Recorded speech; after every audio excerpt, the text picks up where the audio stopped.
This is a production of Hockey Night in Oswego, only on WTOP.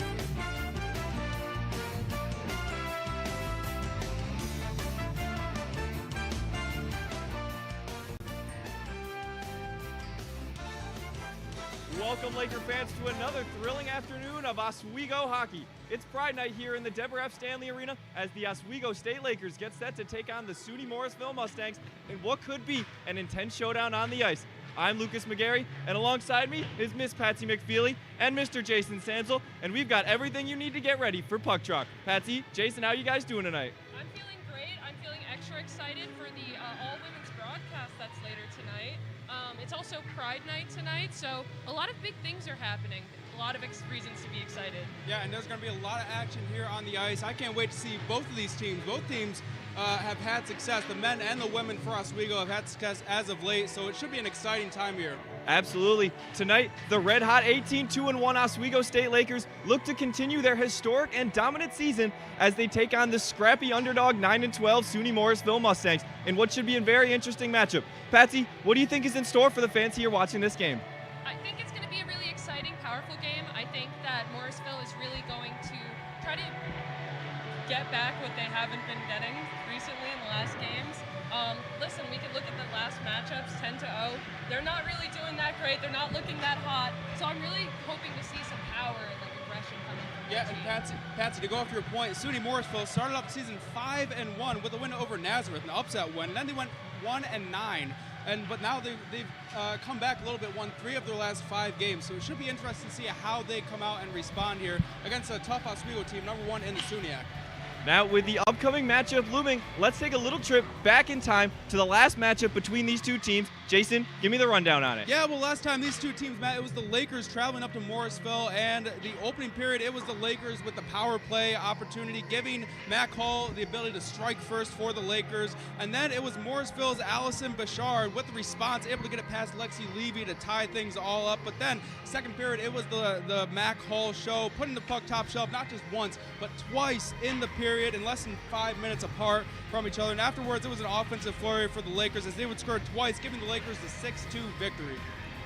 Yeah, now the last time these two teams, it was a battle. Now as Oswego and Morrisville get ready to face off, the stakes are even higher with the SUNYAC standings tightening up. Let's take a look around the SUNYAC at the other matchups happening today and how things might get shaken up. Yeah, as you mentioned, Lucas, every game is critical, especially in playoff crunch here. Potsdam taking on Cortland. Canton, fighting for a playoff spot, is on the road traveling to the number 1 team in the SUNYAC, Plattsburgh. So those are 2 great matchups, especially with playoff implications in the second one.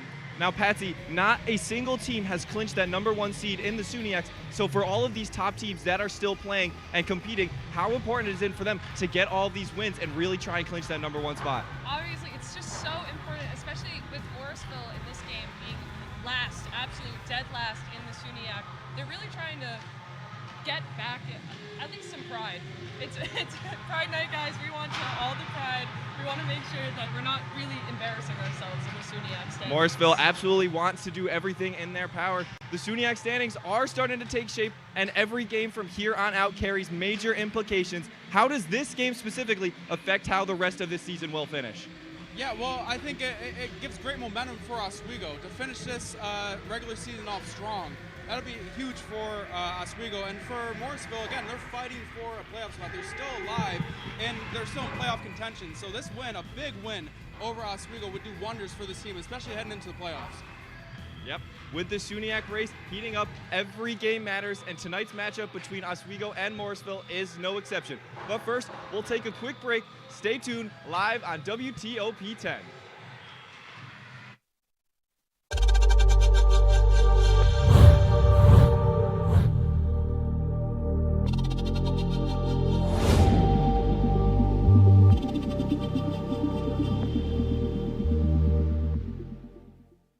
Say, President Stanley, whenever there's bad weather, who would you turn to? I'd turn to Storm Team 10. No, right but you've here. got to say it like this. Storm Team 10. Say it with me. Storm Team 10.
Jill Should told we me it tell was him? Kitty from Glee. Yeah, what is it? It's Al Roker.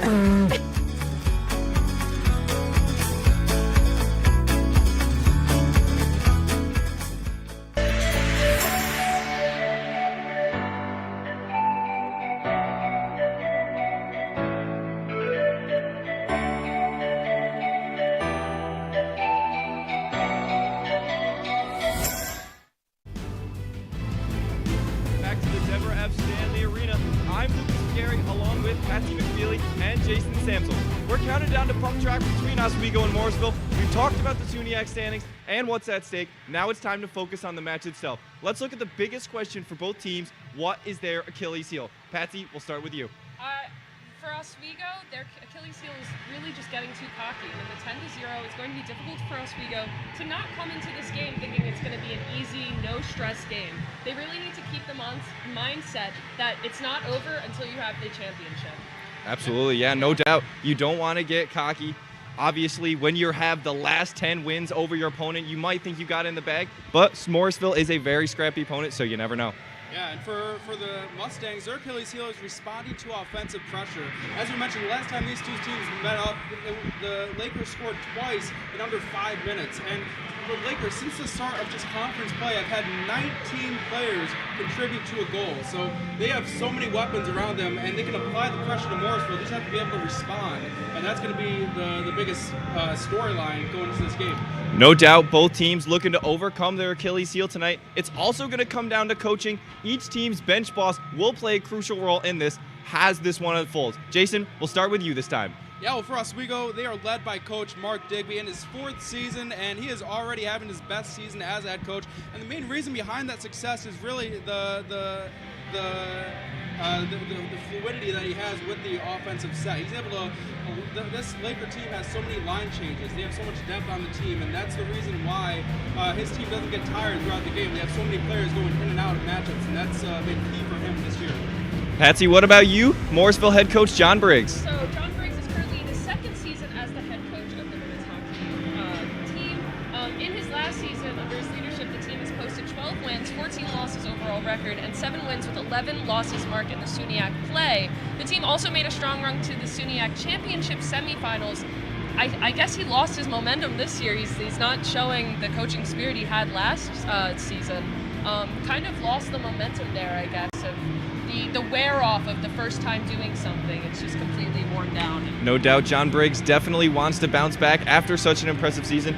Both teams look to outsmart each other with their game plans, and it's clear that coaching will play a major role in tonight's outcome. But before we dive further into the action, we'll take a quick break. When we come back, we'll hear from our crew in the press box for all the insight as we get closer to puck drop. Stay tuned live on WTOP 10.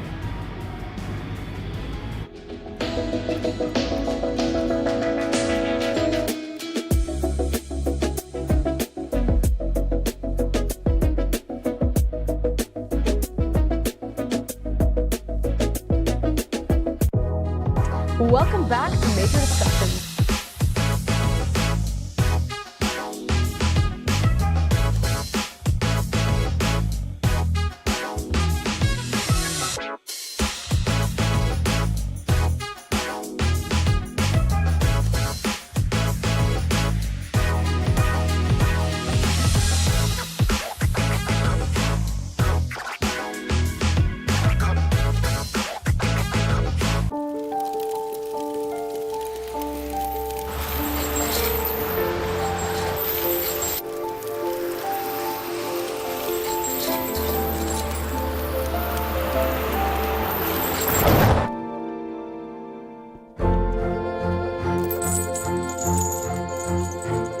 Did you know dragging chains can spark a wildfire?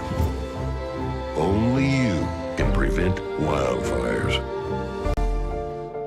When I was in foster care, I never knew when I would have to move.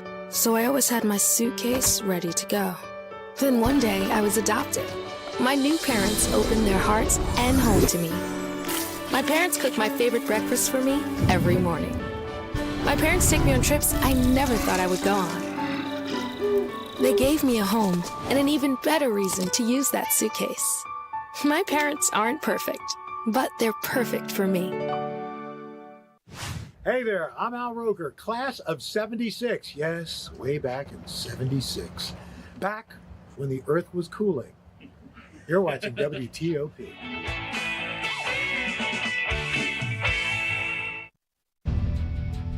Welcome back, folks. We're just moments away from the start of tonight's game between Oswego and Morrisville, and it's shaping up to be an exciting one. Now, let's toss it up to our boys in the booth, Chris DeLuca and Rob Finger, with more on the game.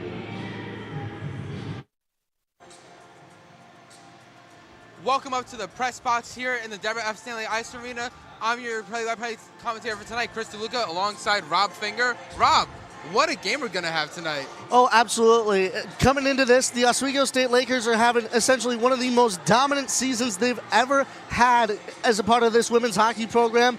And coming up against, like was said earlier up on the perch, a very scrappy underdog Mustangs team. Morrisville has always had a fairly good hockey program, but they've had to punch above their weight for many years. Oswego's going to come into this as this being their home arena. They're going to have a lot of the momentum. They're going to have a lot of the gusto going into this, essentially trying to re-secure that first place in the SUNY. Absolutely. It's the classic David versus Goliath storyline. For Oswego, hopefully they're looking to maybe revert that specific storyline. But let's start getting into this. Let's talk about these goalies down here. I mean, it's going to be a really great matchup. What do you got for us? Oh, absolutely. So we're coming in. We've got Elizabeth Timby in goal for the Morrisville Mustangs. She comes in with a .908 save percentage above 900. That's always good for a goalie to have, and a GAA of just over 3. So she's going to have to rely a lot on her defense to maybe clear out some of those pucks, clear out some of the rebounds in front, but she's always reliable to be able to make that first save. Then on the other side, we've got Lexi Levy, easily the best goaltender in the entire conference. The SUNY knows no goaltender like Lexi Levy. A .959 save percentage with 20 games played and started. A GAA 1.14. My goodness. Lexi, what else is there to say about Lexi Levy that we already haven't over the course of this season? She's a star, and there's a good reason for it.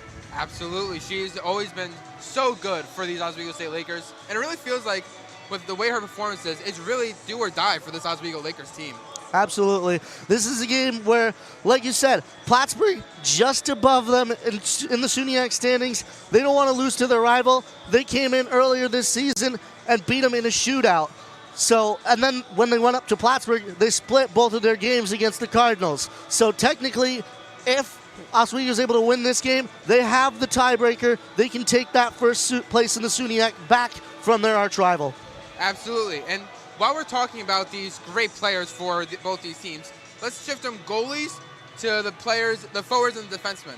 I'm gonna start off here. I think 2 players, one for each team, is gonna make a big impact. For Oswego, you're looking at Rachel Corbett. She has 17 points on the season so far, second on the team, and she leads the team in plus minus with a plus 18. When she is on the ice, good things happen for this Oswego Lakers team, Rob, and I believe that she's going to be a driving force tonight for this team. And looking on the other side for Morrisville, I'm looking at Zoe Elias. She's tied for first on her team with 10 points, and she has 3 goals on the season. And in a season of downs and downs for Morrisville, she has been a very big bright spot for this team.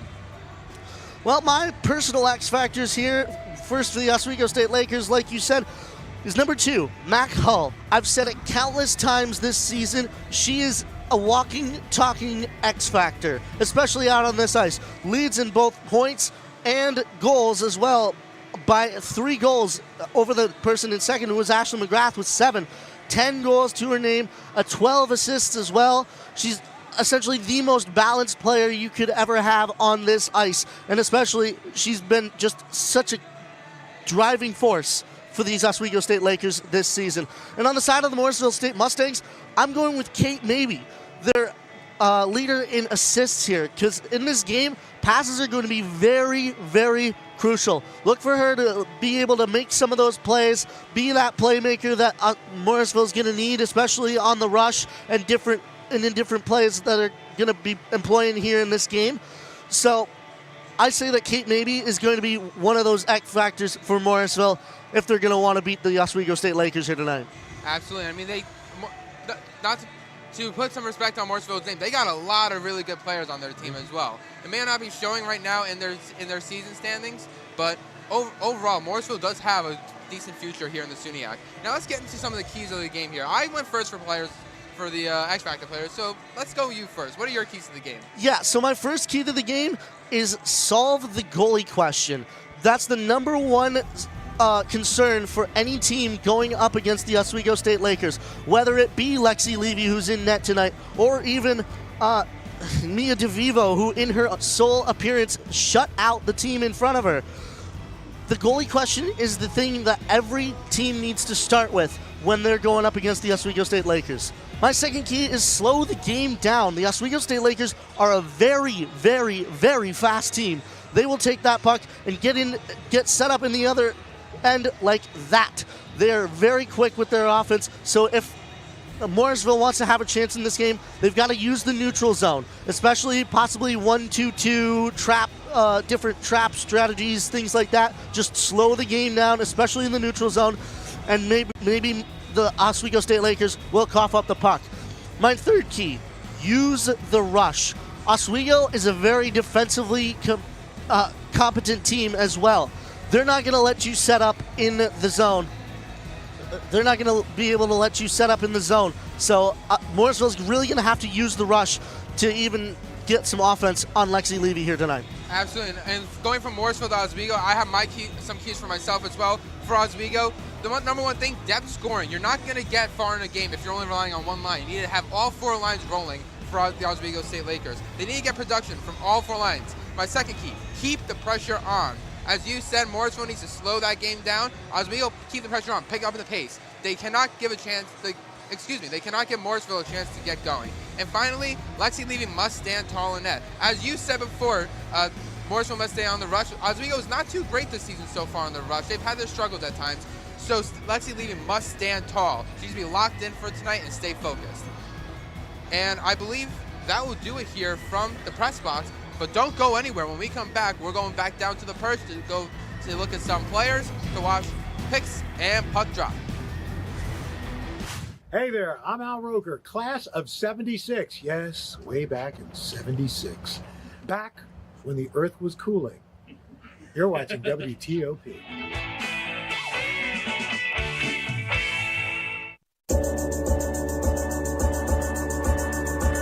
The Kinda Late Show with Chloe and Anna.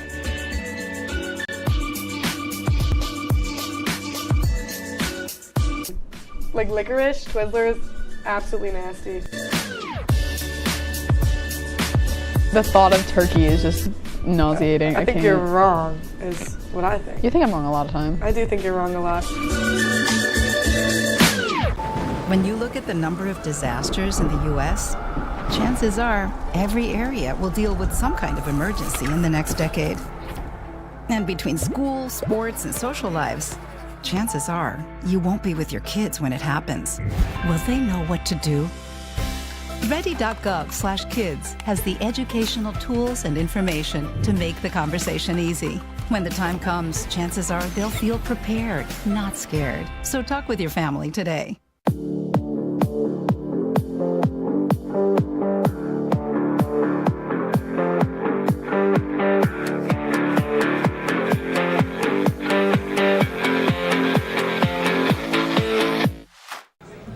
Put the keys down, Kevin. But I'm gonna drive home. There are several warning signs present that you shouldn't be driving. I guess I have really been looking for love in this dating app. Yep, I'm definitely gonna call a ride home.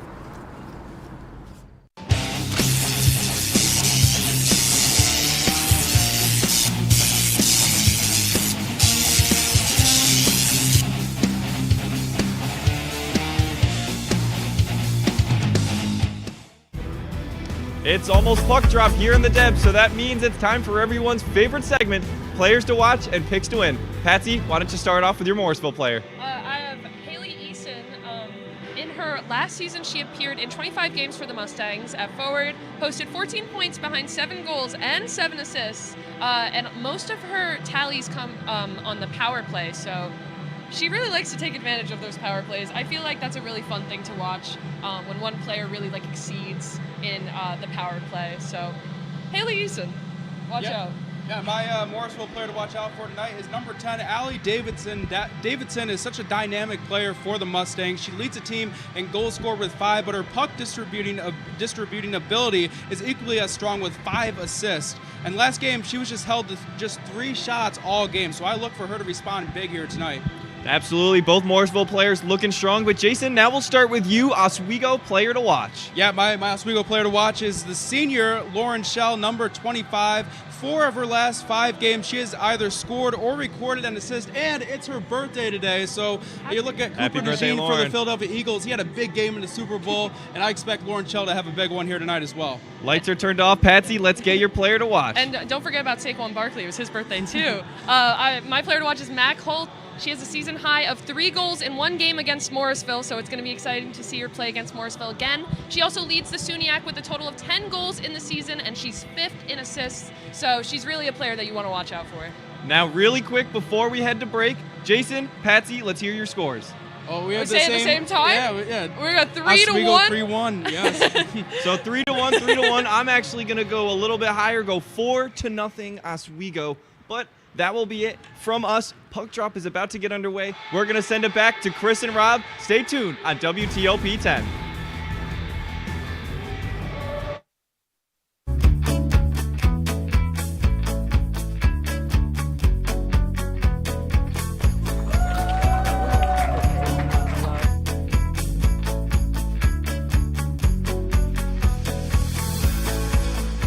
Jill told me it was Kitty from Glee. Yeah, what is it? Al Roker.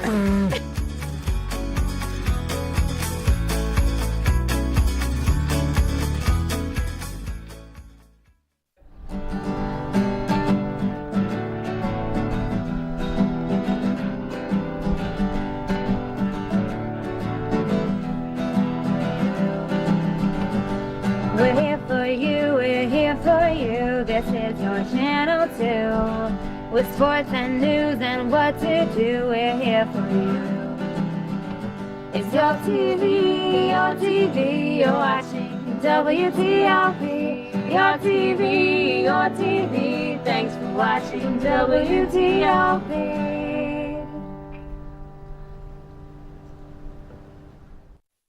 What's going on? Yeah, we go on at like 11:30. It's like No. What do you mean no? It's 10:30. 10:30? Yeah, it's 10:30. What do you mean it's 10:30? Hey, don't touch that. That's my ladder. Hey, man. Whoa. You know this book was already discounted 10%? Wow. Get a close up of that one. Matthew, Broadcast news. look at that. Can we go back inside? I want to sleep in the studio again.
We're here for you, we're here for you. This is your channel 2. With sports and news and what to do, we're here for you. It's your TV, you're watching WTOP. Your TV, thanks for watching WTOP.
What's going on? Yeah, dude, we go on at like 11:30. It's like No.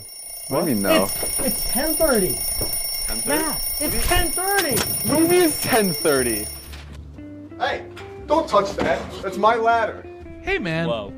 You know this book was already discounted 10%? Wow. Get a close up of that one. Matthew, Broadcast news. Look at that. Can we go back inside? I want to sleep in the studio again.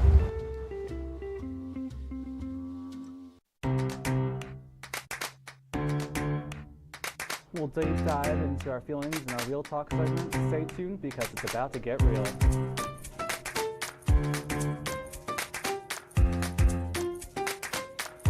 When I was in foster care, I never knew when I would have to move. So I always had my suitcase ready to go.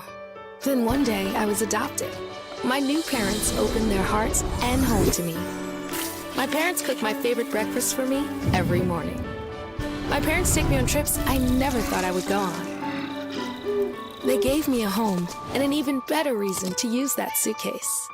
My parents aren't perfect, but they're perfect for me. Welcome back to Major Discussions.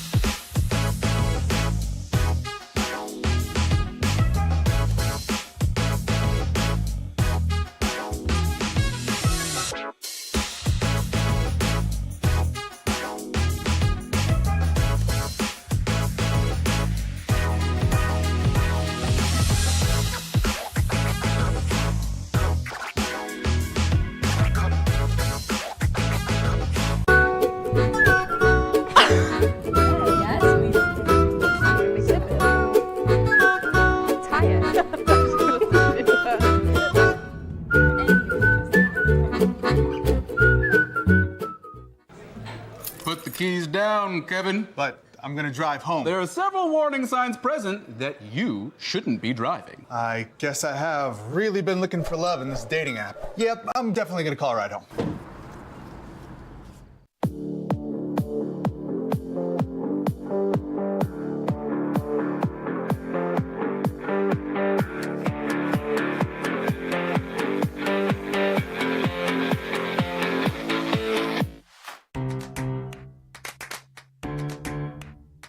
We'll deep dive into our feelings in our Real Talk segment. Stay tuned because it's about to get real.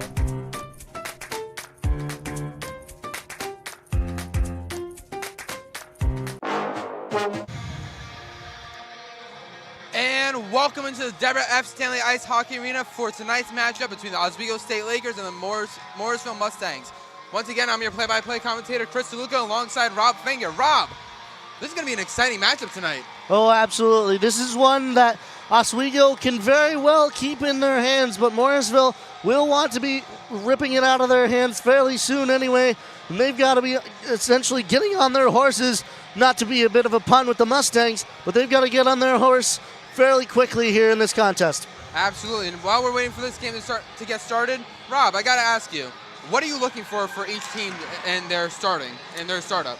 So for Oswego, look for them to essentially make their dominance known early. This is a team that knows that they are the most dominant of their kind in possibly the last 10 years. This team knows that they are good, and they will show you that they are good. Now for Morrisville on the other side, look for them to possibly be that scrappy team that we're looking for in that pregame show. Absolutely, as we're getting ready for puck drop here, Parenti alongside Lease. Parenti with the face-off, she loses it. Morrisville with the puck. Dropping it down into the zone, Oswego recovers. Bernard chasing, Parenti grabbing. Standing up the side of the ice. Preston with the puck. Passes to Shell, behind the net. Morrisville takes it back, Kocher, shot on net, goes wide. Oswego, Hull, coming out of the zone. Passes over to Benoric. Parenti trying to get to it, can't get to it in time. Preston with the puck. Now Coley, trying to get something going here for the Lakers, but can't get into the zone. Morrisville tries to dump it out, but Coley takes it back. Coley passing it over, dumps it in. Coley chasing it. Along the boards now. Morrisville with the puck, passing it out. Pinty takes it back, passes it over to McGrath. McGrath passing it over to Smith. Smith with McGrath. Just can't seem to get a piece of it. Morrisville recovers in their own zone. Kalinowski driving up the middle. Dancing around Oswego. Trying to get something going here. Passing in front, nobody's home. Oswego with the puck now. Gives it up back to Morrisville. Clark. Or excuse me, Burke. With the puck, passes it over. Oswego back in their own zone now with the puck. Majewski. Passing it over. And Morrisville takes it back. Morrisville trying to get something going here, getting out of their zone. Clark chasing it. And Corbett recovers, trying to get a shot on net, can't seem to go. Shell with the puck, going around the corner. Clark back with the puck. Holland passing it over. Burke with the puck, dumps it into the Oswego defensive zone. I like a lot of what I'm seeing so far here with Morrisville. They're being able to be pretty defensively competent, and they're able to hold Oswego off. They haven't really been able to set up much lately. Lucha with the puck in the corner. Trying to find someone open. And pressured by Morrisville, who takes the puck back and clears his zone. Coley chasing the puck into her own end zone. Cooley passes it over to Mucha. Mucha going through the paint into the middle. Now back over to Lawrence. Bednarik with the puck. Driving up the middle. Trying to dance around the defender here. Takes a shot, blocked by Morrisville. Oswego back with the puck now. Oswego getting a lot of good pressure here, Rob, don't you think? Oh, absolutely. They're getting a lot of good shots. With a shot here and can't seem to get it to go. Yeah, Oswego's gotten it now. They're setting up. Bednarik towing the blue line here. Shell. Shot. Trying to find the tip in front, but can't seem to go as Lawrence taking it by herself. Takes a shot. Lexi Levy makes the easy save. And Bednarik now with the puck.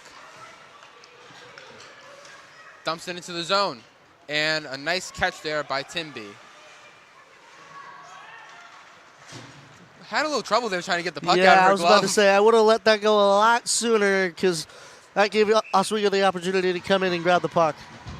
I see now, and we will see an offensive face-off in the Morrisville zone. Yeah, like I said earlier, I'm liking a lot of what I'm seeing with Morrisville so far. Oswego's only been able to set up one time in the first 4 minutes of this game, and it really wasn't for long. It was only about 20 to 30 seconds that they were set up for.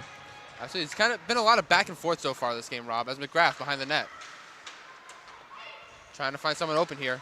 Driving to the middle, but can't seem to go. Oswego, back with the puck. Loses it. Morrisville, it's a 2-on-1 developing here. Trying to get it to Kocher, but cannot seem to go. McGrath now with the puck.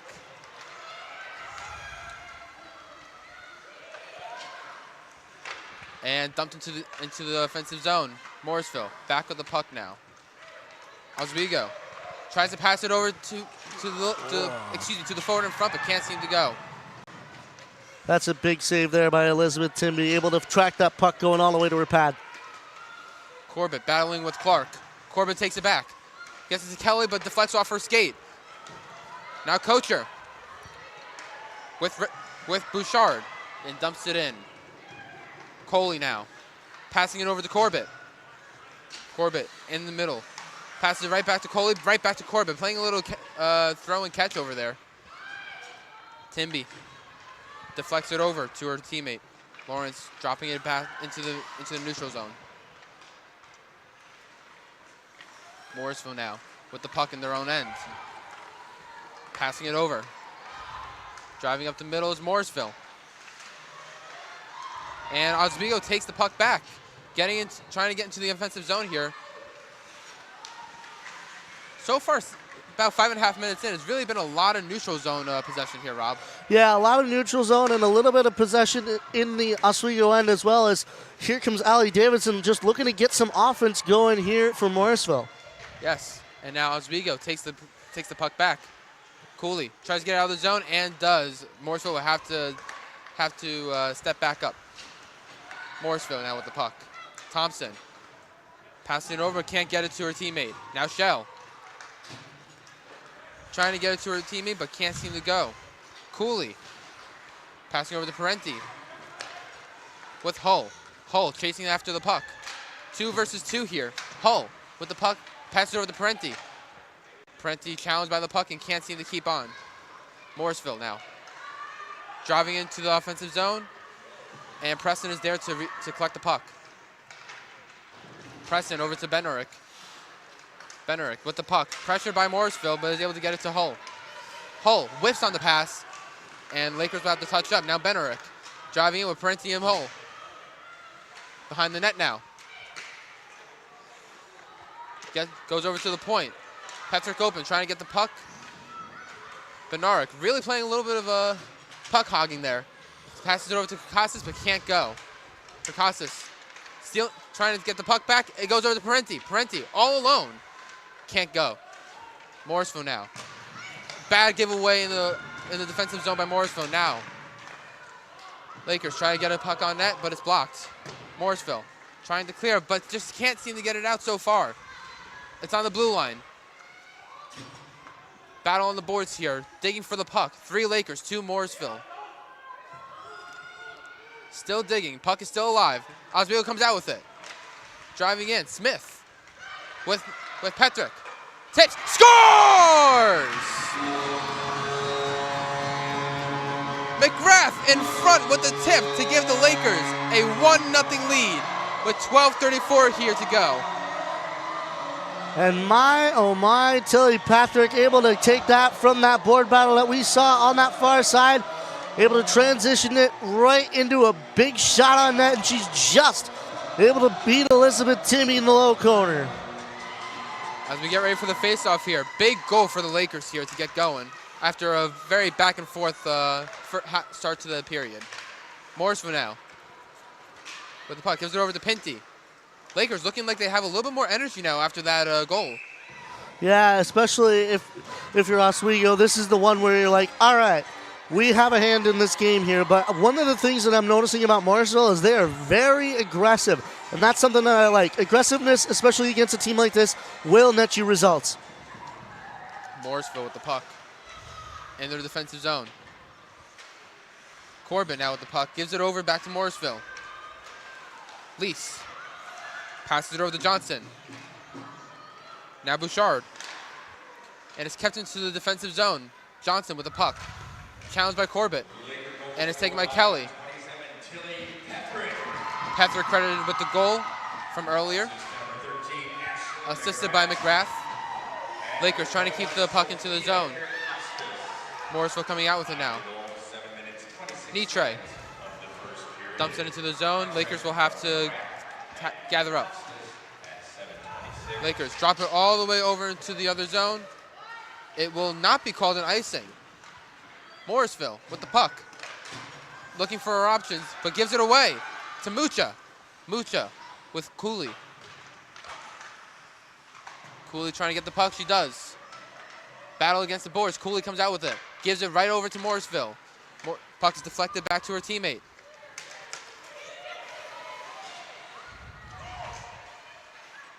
Lakers, Mucha with the puck. Almost gives it over to the Morrisville. Mustangs now with the puck. Tip in front, little awkward awkward shot there, but Lexi Levy holds on. Yeah, I think that was some very good play by Bailey McMaster going the other way. And here comes a 2-on-1. 2-on-1 opportunity, and blocked by Lawrence. Great defensive play there by Lawrence on that 2-on-1. Really challenging Corbett there. Or excuse me, Mucha. Lexi Levy out to collect the puck. Preston passing it over the Hull. Can't seem to get a hold of it. Parenti now. Looking for her options. Bednarik. Bad giveaway in the defensive zone. Morrisville with the puck now. Holland. Shot. Blocked in front by Shell.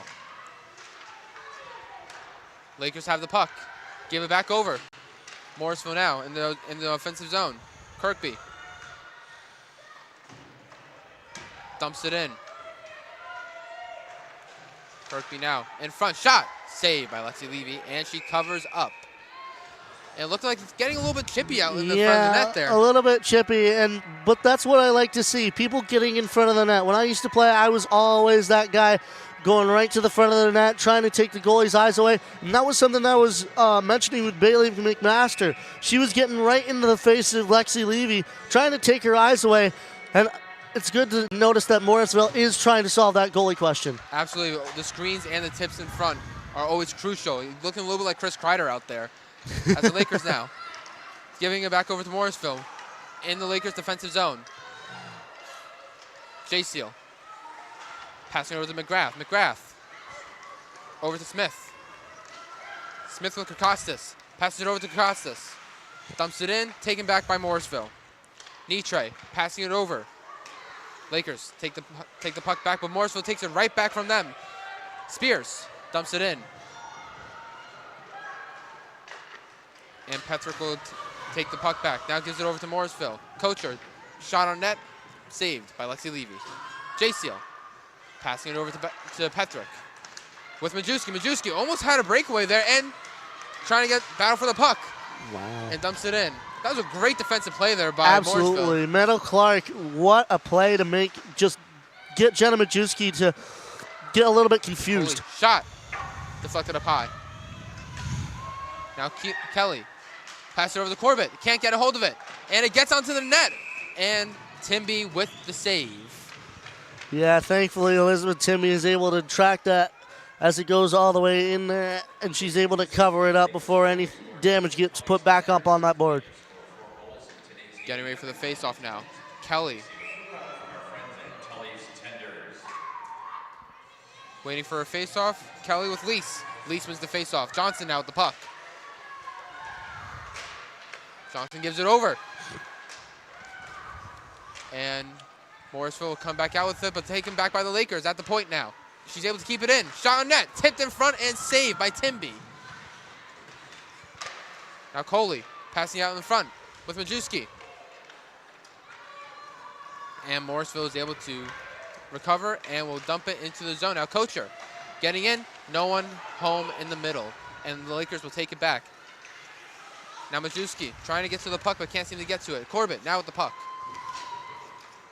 Corbett looking to dump it in and going for a line change. And it will hit the net and we will have a stoppage in play here, Rob. Yeah, I'm not thinking that was exactly what Rachel Corbett would have wanted as she was trying to dump it in the zone here. So we'll have a neutral zone face-off right in front of the Oswego bench, and they'll get another try at trying to get into the Morrisville end.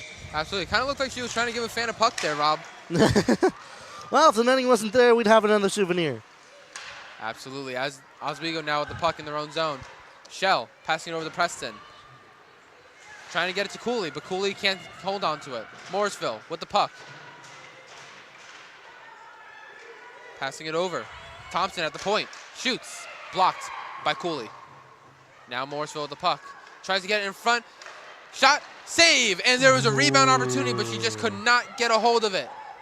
Preston with Cooley trying to dump it towards her. Thompson chasing with the puck.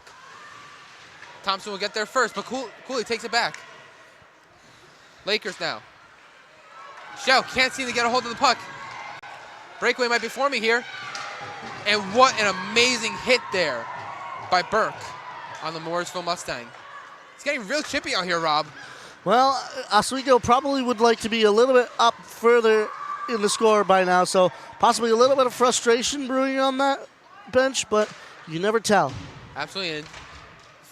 And shot count 6 for the Lakers, 5 for Morrisville. A lot closer than some might have thought. Petrick with a shot goes high. I was about to say, Tilly Petrick would have wanted to extend that lead right there. Absolutely. That's Preston in front. Can't seem to get it to go. Petrick now. Trying to push Holland off the puck so she can get to it. Now Hull trying to get it deep into the zone. Parenti in the corner, passing it over to the points for Petrick. Petrick shoots. Ooh. Save A little bit of a weird deflection there, and Timby is able to cover it up. Those deflections are killer for the Oswego State Lakers here. Elizabeth Timby just got very lucky with how that rebound went. If it went either side of her, that would have been an easy goal for Oswego, but it went right towards her in the center, and she's able to cover it up. Absolutely. As McGrath, shot, goes wide. And Spears with the puck now. McGrath takes it back. Now Pinty, shot, tipped in front and goes wide. Timby never saw the tip coming. Puck stayed into the zone and shot wide. Kirkostas gives it over to Morrisville. Wagaman gives it over to Kirkostas. Dumps it in deep. Pass out in front, but blocked by a Morrisville player. Now the Lakers trying to get set back up here. Pinty with the puck. Tries to get it over to McGrath.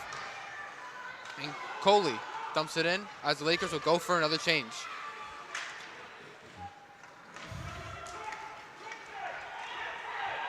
Pinty chasing after the puck in her own zone. Passes it over to Majewski. Majewski tips it in, and Morrisville will take it back. Pinty now with the puck. Bouchard. Now Corbett. Corbett dumps it in deep. Morrisville now. Lawrence. Now Kelly. Corbett shoots. Save by Timby. Preston now. Looking for a tight angle shot, but Morrisville will take it. Morrisville now with the puck. Trying to get out of their own zone here. But the Lakers are just putting too much pressure on them, and they will finally get it out. Preston now. Over to the birthday girl, Lauren Shell. Now to Preston. To Corbett now. Trying to look at her options here. Dumps it into the other side. Majewski and Shell. Gets out of the zone, and it's now JCO going for it.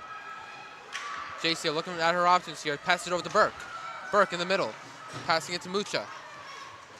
Mucho fighting on the boards to keep possession. Burke with the puck. Driving it in. Now back to Mucha, but the Mustangs will take back control. And now Lakers take it back. Burke passing it down over to Cooley. Cooley tries to reverse the puck here, trying to get it back to the point. Passing over to the other side. JCO, shot. Easy save for Timby.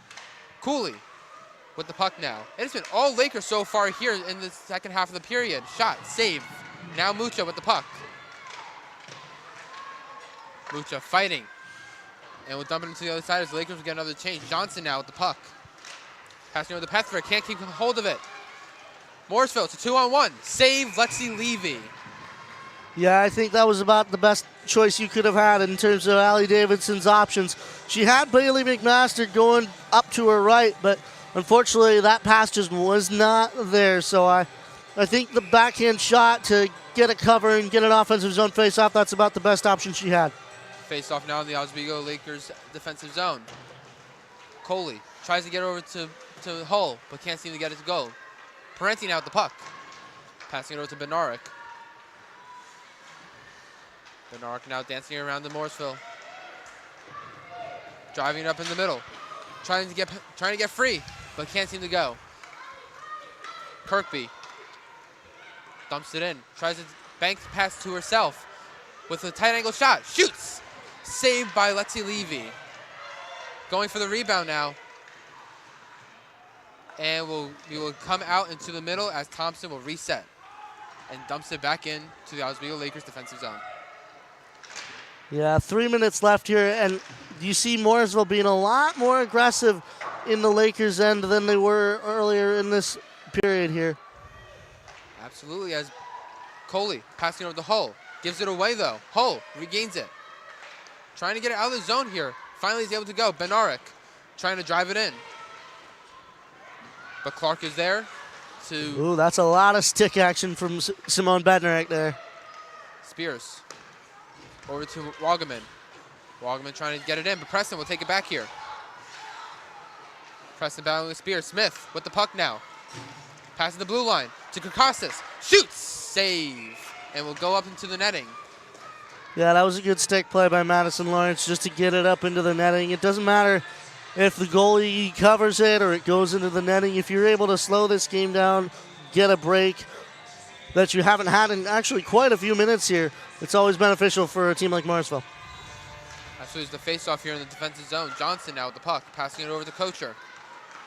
Kocher over to Bouchard. Tips it in, and we will have an icing here as the Lakers will touch up and go into have a face-off in the offensive zone. Yeah, this is a big opportunity for Oswego to get a little bit of insurance here. They probably would like to be going up a little bit more than that going into the first intermission here. They'd probably like to be up by about 2 or 3 by the time that they get into the locker room for the first time. But Morrisville so far has denied them fairly effectively. Absolutely. Shell passing it over to Smith. Now to Preston. McGrath. Shot wide. Shell going for the puck. Keeps it in. Morrisville with the possession. Kirkostas now takes it back. Passing it out front. Trying to get it in the net. Little pile up, but Timby will cover up the puck. Timby has been a rock star so far tonight for Morrisville Mustangs. Yeah, so far with a 900 on the night anyway. She's been fairly solid in the net so far. Obviously a little bit of a mistake with that goal from Tilly Patrick, but still she's been fairly effective for Morrisville, and she's still standing strong right now. Absolutely, it's Thompson before the faceoff going to thank her goalie. Always have to thank your goalies here, folks. Oh, absolutely. Morrisville now trying to generate a 2-on-1 opportunity. Gets it over, but Oswego takes it back. Clark keeps it in. Patrick with the puck behind her own net. Passing it over, trying to get out of the defensive zone, does. Morrisville will have to touch up. They touch up as Jacio with the puck behind her own net. Passing over to Majewski. Majewski over to Kelly. Kelly driving it in. And Morrisville will take the puck back. Now Davidson. Passing it over to Thompson. Thompson dumps it in. Pethrick with the puck. Behind her net. 1 minute remaining in this first period here. Pethrick passing it over to Kelly, but taken back by Tompkins. Tompkins driving it in and can't get it to go. Coley over to Pethrick. Gives it away back to Morrisville. Morrisville on their own end. Trying to drive it out. Lawrence gives it over to Oswego. Smith now gets over to Mucho. Can't get it. Cooley tries to get onto the other side. No one to home. Morrisville now with the puck. Passing it over to Kirkby. But Oswego takes it back. Pinty now with the puck. Gets ready. Shoots. Easy save there for Timby. Yeah, as we go into this first intermission here, one of the things that I'm concerned about with the Morrisville Mustangs is they've been very effective. They've been very aggressive all period here, but the thing is they got to worry about the other two that are coming up. They got to play a full 3 periods, and I'm almost concerned that they might be emptying the tank a little early. Absolutely. It's a very big concern. You always have to play a full 60 minutes in this game here. Morrisville with the puck. Final 10 seconds. Oswego keeping it in the zone. Looking to try and get maybe one more before the intermission here. Can't seem to go. Morrisville with the puck. Late chance. Shoots. Block. And that'll do it for the first period here at the Deborah F. Stanley Ice Arena, as the Lakers will go into their locker room with a 1-0 lead. Shots 12 for Oswego, 7 for the Morrisville Mustangs. And I think that 7 is actually fairly telling of how still in this game Morrisville is. It's only a 1-0 game. If they can go back to that locker room, get a little bit of a break, and then come out in the second period swinging, they will be in this game for the rest of this time. Absolutely. As we get ready here for intermission, don't go anywhere, ladies and gentlemen, because this is Hockey Night in Oswego, and you're watching WTOP 10. Would you like to try snacks from faraway lands? Or snacks with bizarre flavors? How about snacks in new ways? Or snacks you've never tried before? You don't have to go far to find these snacks. They can all be found here at Snacks on West 1st Street.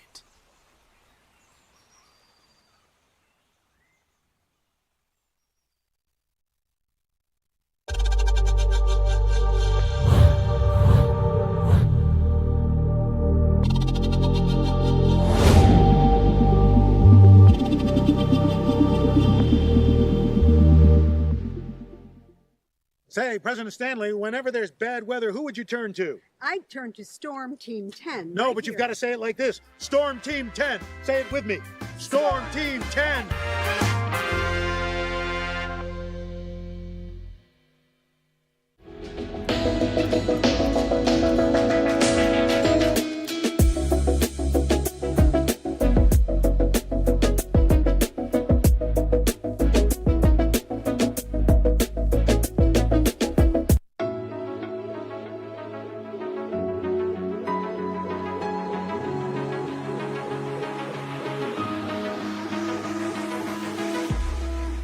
Roll it.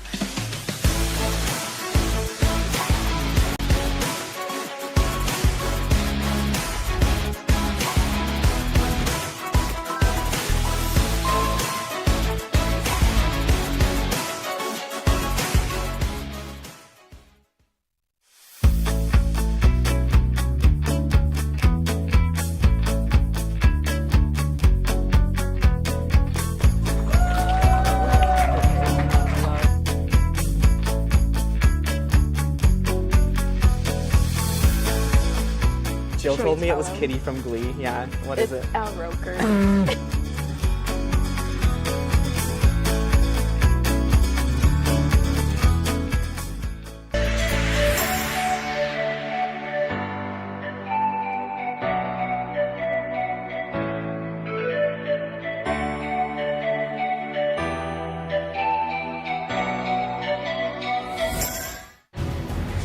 Hello, everyone, and welcome back to the Deborah F. Stanley Arena. My name is Lucas, along with Patsy and Jason, and what a first period of play it was for the Lakers. Jason, Patsy, how's it going? It's going fantastic with one goal from Tilly Petrick, who is our color commentator for the all-women's broadcast in the next game. So tune in to watch her. She's really having a great time. What else does this mean for Petrick in the past and going forward? Well, Petrick, it's just her second goal of her career for Oswego, and she's already reached a career high in shots taken. Her insertion of the offense for Oswego has been amazing, and it's been amazing to watch. And correct me if I'm wrong, her being on defense really adds to the fact that she's already had one goal. Being on defense, that means a lot because you're not really going for goals in general. Yeah, no, absolutely. She is insanely talented on and off the ice. She's scoring the goals right now, but she's going to be calling them later. Like Patsy said, we got our all-women's live broadcast tonight that Petrick will be on. But 7 p.m. For the rest of this period, we've seen a lot of physicality from both of these teams. Like we talked about, it's going to get scrappy. We're late into the season. Both these teams, you want the win bad.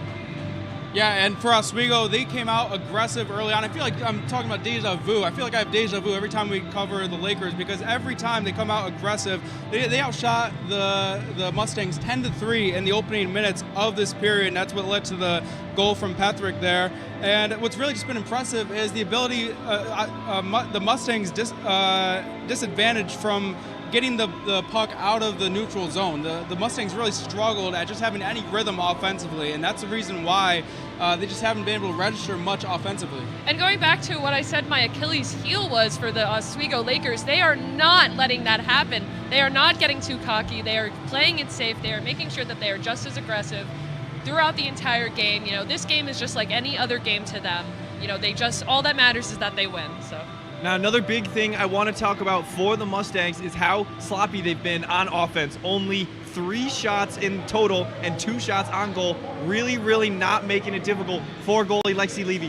What do they need to change in this second period if they want to really try and improve their game? It's really tough because for the Mustangs, you just haven't gotten anything going offensively. It's because of the big bodies that the Lakers have defensively that they're able to stop any momentum going the Mustangs' way. I saw one time there was a couple of good opportunities for Morrisville in near the end of the first period, but then I saw Riley Preston, Tessa Mucha, Megan Smith, all collapsing on the Morrisville goalie, not goalie, but rather the skater, and it just caused her to cough up the puck. So this defense is just so technically smart and sound, and that's the reason why it's so difficult for Mustangs to have any offense here. And adding on to that, we mentioned it during the game, you and I had talked, I had seen the Mustangs trying to do trick shots on the ice, full 360s trying to get a goal when they have 0-1. It's just not smart offensively to be, trying to mess around or look cool. Like, get in the game, focus on getting those goals, stop trying to look better for the camera. Got to get the basics down before you can do the fun stuff that gets you on the highlight reels. Both teams played a strong first period. Obviously, both can improve on. If you're Morrisville head coach Briggs, what are you saying in the locker room, talking to your team, trying to get them to turn it around? I'm saying get your head in the game. Stop messing around. Stop doing these trick shots. Focus, focus, focus. I've seen a lot of lack of focus on that ice. Well, I think you have to really try and, it's easy to go in with your heads down a goal against this tough Oswego team, but you really have to pick your head up and pretend the score is 0-0 because there's so many different aspects of this Laker team that make it difficult. You just have to really try and come out with a lot of aggressiveness in this second period. And now for Oswego, if you are Coach Mark Digby, you have the 1-goal advantage. You have a very prominent spot in the SUNY standings. What are you telling your team really to keep their head maybe in it? They might even just be like, we're already up by 1. How do you keep them level-headed and make sure they're still in it? Well, I think it starts with just distributing the puck around. We saw that several times. We saw McGrath and Kirikostas with a nice 3-on-1 situation. That's what set up the goal for not from Cindy Pentry, but Tilly Petherick. And so I think you just have to continue that momentum. And here's an interesting thing. 14 players for Oswego had shots in that opening period. The one person who didn't, Mac Hull, who leads the team in shots. So I think this team is in good shape going into the second period. They just have to come out more aggressive and continue applying that pressure on the Mustangs. I think we gotta say, don't get too excited. Don't celebrate too early. We're still early in the game. Anything could happen. Where our score predictions are looking pretty accurate. Yours more than ours with the 1-0 lead. So just honestly, don't get too excited. Stay focused. Absolutely, no doubt. Now, one more thing before we head to break that I want to talk about that we really kind of glazed over, but it's just because it happens so often. Lexi Levy is just an absolute dominant force in the goal. She has 8 saves in just the first period. She really rarely lets stuff go by her. What do you think of that performance so far from her, Patsy? I think it makes total sense, seeing that SUNYAC had announced their weekly awards, and Oswego's Lexi Levy was named Goalie of the Week for women's ice hockey. She's had so many successes. She secured her 7th shutout of the season in her last game and etched her name in the Oswego record books for the most shutouts in a season for women's hockey. She's just unstoppable. It makes total sense. Well, and for Levy too, most of those shots came her way towards the end of the period, so it's just great discipline for her not to be unfazed by the flurry of shots coming her way. She did a great job just being in the right position at the right time. She is so calm and collected under the pressure, under the bright lights. She is just absolutely phenomenal. But that will be it for the first edition of our show. Thank you for watching, and stay tuned for the second period of Oswego versus Morrisville, live on WTOP 10.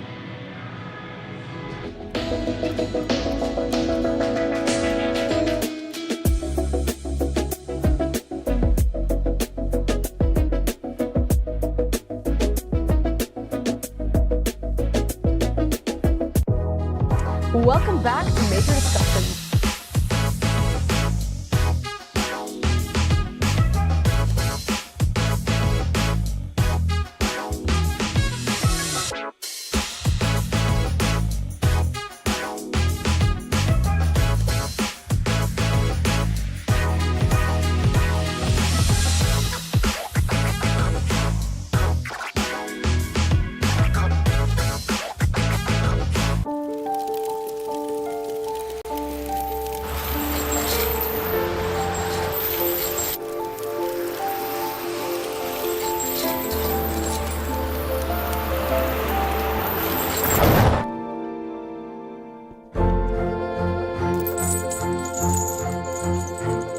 Did you know dragging chains can spark a wildfire? Only you can prevent wildfires. When I was in foster care, I never knew when I would have to move. So I always had my suitcase ready to go. Then one day I was adopted. My new parents opened their hearts and home to me. My parents cook my favorite breakfast for me every morning. My parents take me on trips I never thought I would go on. They gave me a home and an even better reason to use that suitcase. My parents aren't perfect, but they're perfect for me. Hey there, I'm Al Roker, class of 76. Yes, way back in 76. Back when the Earth was cooling. You're watching WTOP.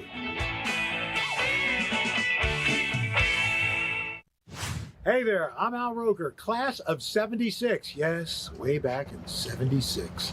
Back when the Earth was cooling. You're watching WTOP.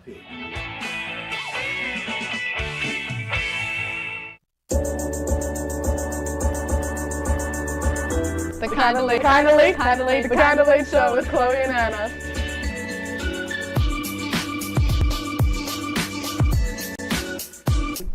Like licorice, Twizzlers, absolutely nasty.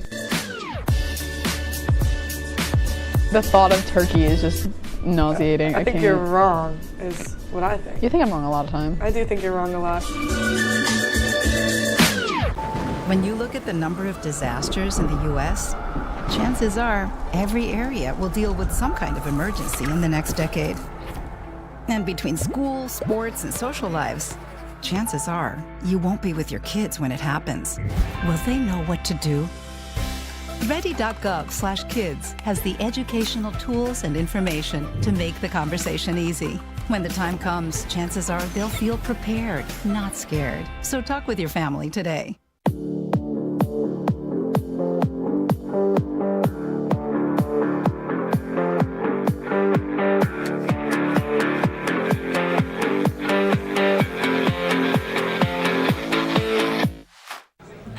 Put the keys down, Kevin. But I'm gonna drive home. There are several warning signs present that you shouldn't be driving. I guess I have really been looking for love in this dating app. Yep, I'm definitely gonna call a ride home.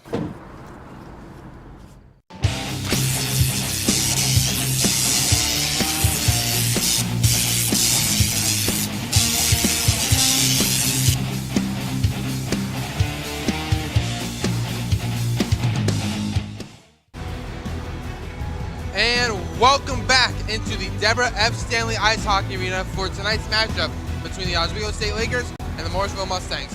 I'm Chris DeLuca, joined alongside Rob Finger. Rob, great first period we had so far. Oh, absolutely. It was a great first period, I'd say played on both sides, although some mistakes have shown through from both camps in this matchup here. Morrisville, I'd say they're letting the Lakers set up a little bit too much in their own end. Those sorts of setups and those sort of transitions, we saw it with Tilly Patrick's goal. They're able to transition from a board battle on the other side, and within 5 minutes, you're getting a big shot from the point on the other side. Morrisville can't let things like that happen. On Oswego's side, I think it's a bit of a misunderstanding of your opponent here. I think Oswego honestly has kind of underestimated Morrisville in this sort of a contest. Morrisville has really come out swinging in this game here, and those 7 shots that they've been able to put on Lexi Levy are a product of that. Some of the things that I think that Oswego needs to do here is, I'd say, lock down a little bit more on defense, not let Morrisville rush in. And for Morrisville, one of the things that I saw that is going to be able to beat Lexi Levy, get in front of the net. There was a time I mentioned Bailey McMaster getting right in on Lexi Levy, and it shook her up a little bit. And that sort of strategy, getting in front of the net, using one of your forwards to get in front of the net and take either the eyes or just make Lexi Levy's life a living hell, that's what's going to be that's what's going to net them a lot of offensive opportunities here in the next 2 periods. Absolutely. I mean, having that rebound control in front has really been one of the main things that Morrisville has had in terms of chances for in front of Lexi Levy. But I mean, it's just been that continuing dominance for the Lakers. But as we get ready here, the players have been recharged. We've recharged. Let's get into the second period as we're looking for the faceoff. Parenti against Morrisville's, against Elise. Now Morrisville with the puck. Shoots, save. And it's been, once again, it's that rebound control that Lexi Levy, it's been almost a flaw of hers for tonight. Yeah, and that's one of the things that Morrisville kind of needs to capitalize on. They have to follow their shots. Follow it right on into Lexi Levy, and if that means poking at her pads or poking at her glove, so be it. Morrisville dumps it in. Lexi Levy can't get a piece of it, but it goes wide. Now Parenti passing over to Bednarik. Bednarik with the puck, driving it in. Challenged by 2 Morrisville players, and it goes into the blue paint. That could have been bad for Elizabeth Timby there. Absolutely. As the Morrisville will dump it in. Pinty with the puck now. Driving it around. Now Morrisville with the puck. Shoots! Wide. Easton with almost, I think I saw a little between the legs move there, but can't get the puck into the net. Yeah, but they're able to keep it in here, at least momentarily. Cherkasas now chasing against Morrisville. McMaster passes it over into the end. Coley with the puck now, shoots it up. Morrisville intercepts it. And will dump it back down. Start getting some rotations going on the puck, but gives it over to Coley. Now to Cherkasas. Cherkasas trying to get it out, and it gets tipped in front, but can't get it on the net. Holland now with the puck. Whiffs on the pass. Lakers will take it back. And trying to drive it out of the zone. It goes out. Morrison must touch up. Coley passing over to Corbett. She can't seem to get to it, and it will be an icing. Yeah, so that one will go all the way back down into the Lakers' end here. And Morrisville, my goodness, they have come out in this second period. Most of this second period, just the 2 minutes, has been played in Oswego's end. I don't think we've seen even 2 minutes straight in the first period of play in the Oswego end. And now they've got a huge opportunity with an offensive zone faceoff, this time to the right of Lexi Levy here. Absolutely. Thought they were going to do to the left, but they decided, you know what, never mind. Stoppage and play here. Face-off may not have been what the refs wanted. What do you think the head coach from Morrisville was saying to the Mustangs in that locker room there, Rob? I think they were saying, I think head coach John Briggs was probably saying to them, we are in this game, essentially reassuring them, because that one goal can make a little bit of a psychological difference, especially for a team like Morrisville that does have to constantly punch above their weight. That one goal can't deter them. They are very much in this game, and I'm sure that that's what he was reassuring his team of in the locker room. Absolutely. I would imagine in that locker room he's saying, you know, they're rattled. We can get through to them. We can get into their heads. And that is what the Morrisville Mustangs must do in this game. Yeah, absolutely. This is not an impossible game for the Mustangs. As Morrisville now takes the puck. He gives it over to Majewski. Majewski trying to clear it. Morrisville keeps it in the zone. Morrisville now trying to pass it into the center, but can't get it to go. Majewski clears it out. Kelly chasing it down. Morrisville gets to the puck. Nitre passing it over. Oswego takes it back. Oswego takes a dive, looks like, and will be offside. Oswego will need to touch up. Morrisville now at the puck. Trying to get into the zone. Corbett challenging the player. And the Lakers will take it back. Petrick trying to get over to Corbett. Can't get it to go. Morrisville now at the puck. In the offensive zone. Leafs tries to get in front, but can't go. Corbett now at the puck. Gets it out. And Morrisville will have to recollect it in their own zone. Oh, boy. Ooh. Oswego's putting on a lot of offensive pressure here. They're doing a lot more forechecking than they did in that first period. Absolutely. But Morrisville continuing with the pressure in their own offensive zone. Bouchard dumps it in. Petrick with Kocher. Tries to get over to her teammate, but can't seem to go. Petrick now. Passing it over. Gives it over to Eason. Eason playing with number 55 tonight instead of her usual number 11. Tries to take a shot. Can't get it to go. Eason now over to her teammate. Davidson. Passing it over to Nitre. Shot. Save. And again, it's those rebounds that Lexi Levy just can't seem to get a hold of. As Hull driving it in. It's a 2-on-3. Yeah, thankfully for Lexi Levy on those rebounds, it's her team that is getting a hold of them instead of Morrisville.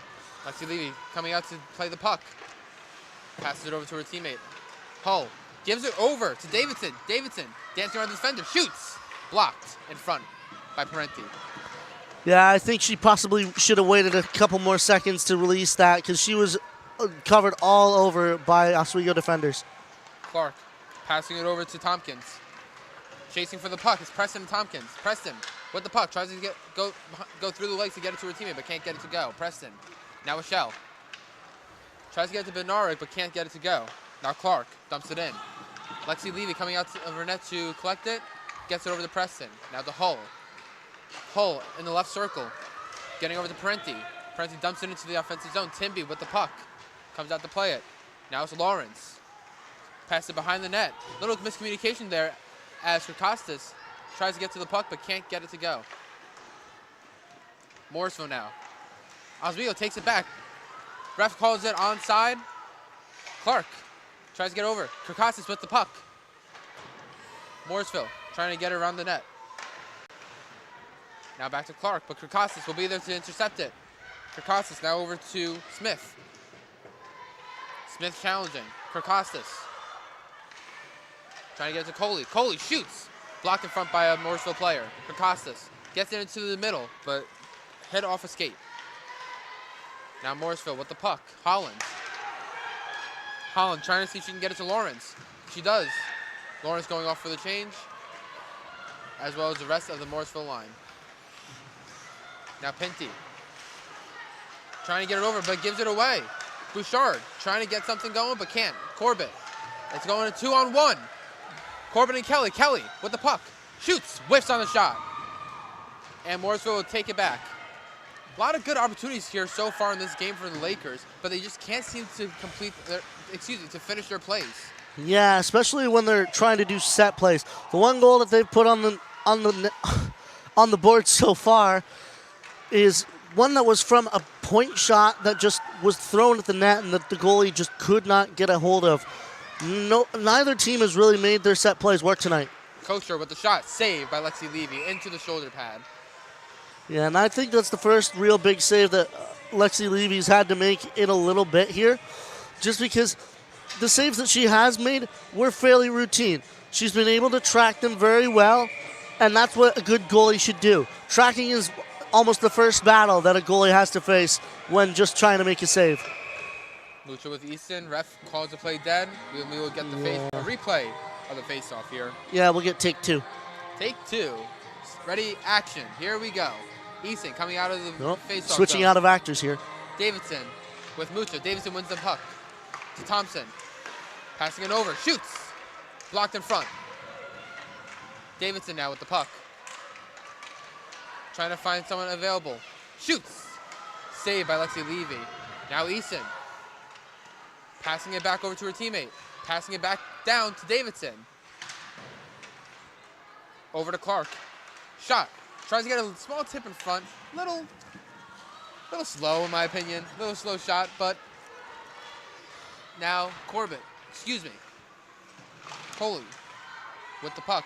Challenged by the Morrisville player. And she takes a tumble. Oswego trying to get control of the puck. Shell with the puck behind her own net. Getting over to Burke. Burke trying to chase the puck but can't get it to over there. Lawrence passing it over.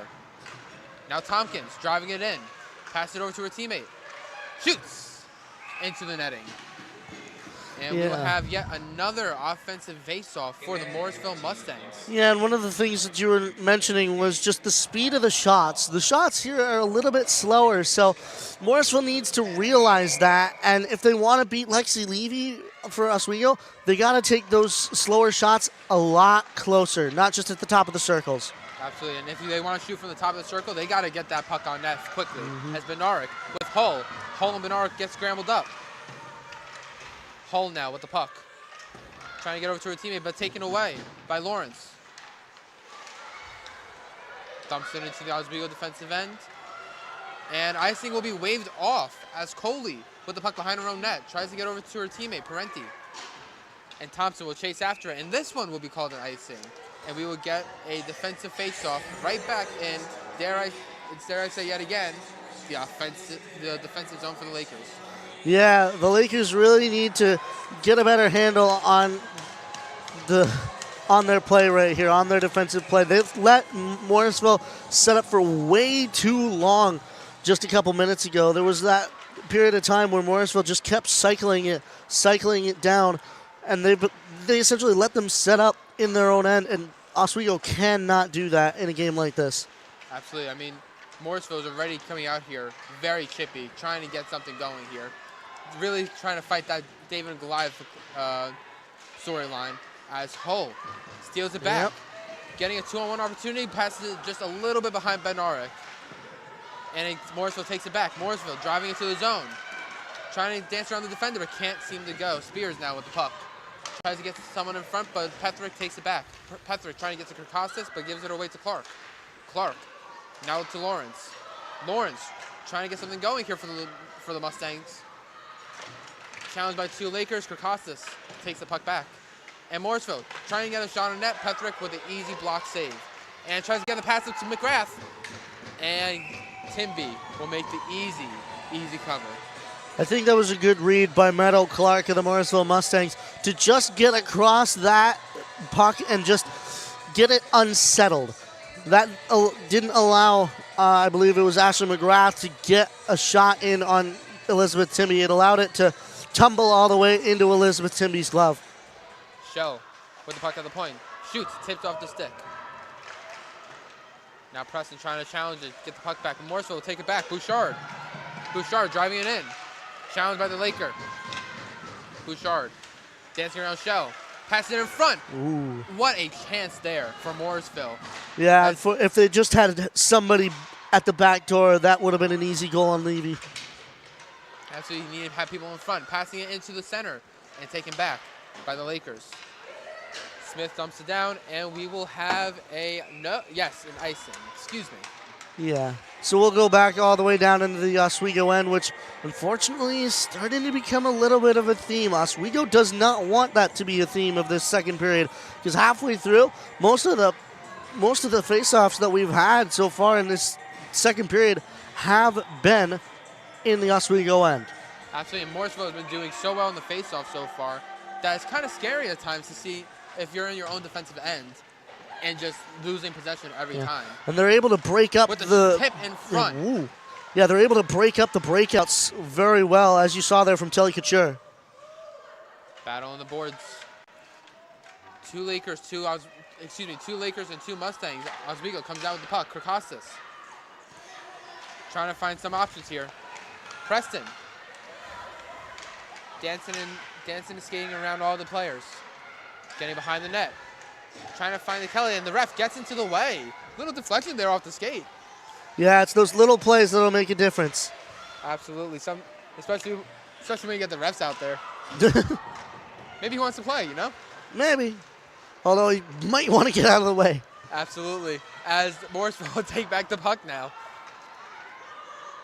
Little high in the air there as Easton tries to get it, and it's called offside. Yeah, Allie Davidson was a little bit too eager there. She saw the rush there with Haley Easton as well, but you just got to be that little bit more disciplined when you're on the rush like that. Absolutely, as Morrisville and Oswego coming to take the face-off. Morrisville takes the puck back. Lawrence driving it in, dumps it in. Lexi Levy with the save. Lawrence with the puck, tries to get it out front into the paint. Crosses right over Davidson. Down to Johnson. Tumble in the middle of the ice as Coley with the puck. Challenged by 2 Morrisville players. Davidson with the puck. And it will come out of the zone, and the Mustangs will need a touch up. Yeah, some of this chippy play out here is reminding me of the fact that we have not had a single penalty called so far in this game. So those referees, as we mentioned, they're letting them play here. Absolutely, letting them play, maybe wanting to play with them sometimes, but maybe get a stick in their hands, maybe contribute on a power play here. Well, possible former players themselves. Kelly dumps it in. Now Morrisville. Nitre passing it over. Now Kirkby. Passes it to Holland. Holland trying to drive in. Tompkins trying to get onside there. She does. And they will go for the change. Petrick Now to McGrath. McGrath with a tip. And a little tumble in front of the Morrisville bench. As Mucha trying to get something going here. It's Cooley. J Seal on the other side. J Seal shoots. Scores! J Seal, the freshman defenseman, with a great shot on net to put the Lakers ahead 2-0 with exactly 8 minutes to go in this second frame here. Yeah, that's exactly the goal that Oswego would have wanted in a game like this. That puts them at a little bit of a distance. They can now sort of maybe sit back a little bit, but they still do need to keep their eye on Morrisville and how they're playing, because Morrisville's not quite out of this game yet. Absolutely, it's Morrisville, dumps it in. Lakers with the puck now, Corbett. Tries to get it to her teammate, but can't go. Corbett back again with the puck. And it goes into the penalty box. And Corbett takes a stray from Lomas. Yeah. It really seems that the tensions are rising between these two teams here. Yeah, I'd honestly expect to see a little bit of pushing and shoving here as the game goes on, because Morrisville really does not want this game to slip out of their hands. Absolutely, and they're already down by 2, and if they want any chance to stay in this, they got to keep pushing. Shell with the puck. Oswego behind the net, shoots, saves. Very tight angle for the Laker there. Official goal scored by J Seal, assisted by Tessa Mucha, as Lexi Levy covers it up. Yeah, and we saw Tilly Couture going right in towards Lexi Levy there. Maybe trying to poke it away, but skating right by as Oswego's defenders are able to keep her wide of Lexi Levy. Face-off win by Oswego. Coley. Battle along the boards. Morrisville takes it back. Pinty takes it back now. Majewski passing it over to Hull. Hull tips it in front, trying to outrace the opponent here. And puck is poked away, and Morrisville will take the puck back. A bank pass off for Eason. Eason trying to get to her teammate. She does. Morrisville shoots. Lexi Levy stands up to make that save. Mucho now trying to get it out of the zone, but can't. Thompson keeps it in. Davidson going for the puck, but can't get to it. Pinty passes it over. Burke to Kelly. Kelly now driving it in. McGrath on her left. McGrath can't get to the puck. Eason now takes the puck away. Burke fighting along the boards with Thompson. Clark takes it back behind her own net. Davidson passes it off to her teammate. Back to Davidson. Shoots it in and blocked by Pethrick. And it'll go into the corner as she makes the pass over to J Seal. Parenti tries to tip it to her teammate. Kirkby shoots. Nothing goes. Yeah, I think Kirkby probably would have been better off if she had passed it over to Meadow Clark on the other side. And that was a lot of open net on that far side. Lawrence shot. Tip in front and saved by Lexi Levy. Oh, Lord, what a possibility there for Tompkins on that tip in front. Yeah, Morrisville really needs to capitalize on opportunities like that. They've been getting them all period, but they've just not been able to capitalize on them. And they got to start capitalizing on them quick. Morrisville with the puck, driving it in. Lakers will take it back. Preston trying to get it to her teammate. She does. Demirs with the puck. With Preston battling along the boards. 3 Lakers now, 2 Morrisville. Battling along, puck still alive. Lakers will take it back. Parenti passing it over to Kirkostas, but gives it away. Holland, and gives it right back over to the Lakers. As Kirkostas with a breakaway here, driving to the net, shoots, scores!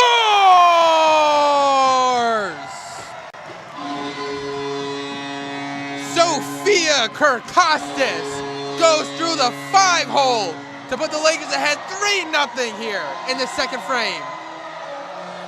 And it looks like Oswego has certainly done their homework on Elizabeth Timby, because both of those last 2 goals beat her 5-hole. She's not able to get down quick enough, and she's not able to cover up that 5-hole. As we see the replay here, she's just put it right in between her pads. like I said, not able to get down quick enough to stop it. Corbett trying to get a quick fourth goal here, and it just goes right up into the netting. The speed there on the Laker was just kind of surprising. Yeah, I think the Lakers have finally woken up their Jets here. They're finally putting on the speed that they lacked here in the first half of this game. Absolutely, and you know, they always say it's not how about you start the game, but how you finish. Lakers now with the puck. Keeps it into the zone, Pinty. And puck is blown dead. I think we're going to get our first penalty of the game here. Kirkostas with the credit for the goal, assisted by Erica Parenti for that last goal. As we see, it looks to be a Laker penalty here. Maybe they're just trying to trick me up here, Rob, but Nope. what it seems like... It's Simone Bednarik is going to the box as well as Amelia Lomas. Seems like they're offsetting penalties. Excuse me, 2 penalties, and we will get some 4-on-4 action? Maybe. I believe since they're coincidentals, they may do 5-on-5 and release them after the time is up on the board. No, it doesn't look like it. We're going to get some 4-on-4 play. Ooh. Don't see that too often here. Yeah, a lot more open ice action. Yeah, expect Oswego to maybe score a goal here in the next 2 minutes with how open the space is. Absolutely, and Lakers always, one of their main strengths is having that open space to be able to find the other pass, to find their teammate and just drive it into the net. Kocher dumping it in. Morrisville trying to dance around the defender here, but can't get it to go. Corbett now driving it in. She's got Coley with her. And now Kelly dumps it in and goes for the quick change. Lakers now with the puck. Trying to get it over to Hull. Gets it over. Hull challenged by 2 Morrisville players as she's tied up. And Morrisville will take it back. Johnson over to McMaster. McMaster trying to drive it in. Getting it in deep. Battle along the boards here. 2 Lakers. As Petherick will take it back. Hull trying to get control of it, but can't seem to. Davidson now with the puck. Getting it through the middle here. And gives it over to her teammate, Eason. Dumps it in. Lexi Levy out to play the puck. She does, passing it to Petherick. Petherick to Hull. Hull to Smith. Smith skating up the ice, looking for her teammate, Kirkostas with the puck. She takes a little tumble there, but able to hang on, and Eason takes away the puck now. Yeah, this game is getting a lot more physical. We've just seen the first 2 penalties of the game here happen at the exact same time, and I'm sure that Morrisville may show some signs of frustration. Absolutely. Kirkostas driving in with McGrath. McGrath tips it in front. Save by Timby. Great save in front after an unfortunate 2 goals for Timby, but she still looks very locked in tonight. Yeah, and I think that sort of a save from Elizabeth Timby may have a little bit of a psychological effect as well. Just making herself sure that, yeah, she's still in it, she's still solid, and she's still made a fair few saves this game. Oh, and she uses her head on that one. Absolutely. Listen, always say use your head. Lakers trying to get something going here in the offensive zone, but can't. Morrisville clears it. Morrisville on their own end with the puck. It's blocked by Preston. Preston looking for options here. Shoots right into the paint. Bednarik in front. Save by Timby. She's able to cover it up before Preston or Bednarik are able to get a shot off here. Yeah, Elizabeth Timby, for a good solid 3 seconds, had no idea where that was. Thankfully, it's able to pop right down into her crease in front of her, and she's able to drop down and make this cover. Both penalties are over now as we get ready for some more 5-on-5 action here in the offensive zone for the Lakers. Hull with the puck. Passing it over to Pinty. Pinty dumps it in deep. Majewski behind the net. Majewski passing it over to Hull. Hull passing it to Coley. Looking for a room. Passing it to Hull. Hull tries to get it to her teammate in the middle, but can't seem to go. Majewski. Pass Holland trying to get the puck back. And Morrisville trying to get up the puck in the offensive zone, but Coley able to play some good defense there and keep the puck out.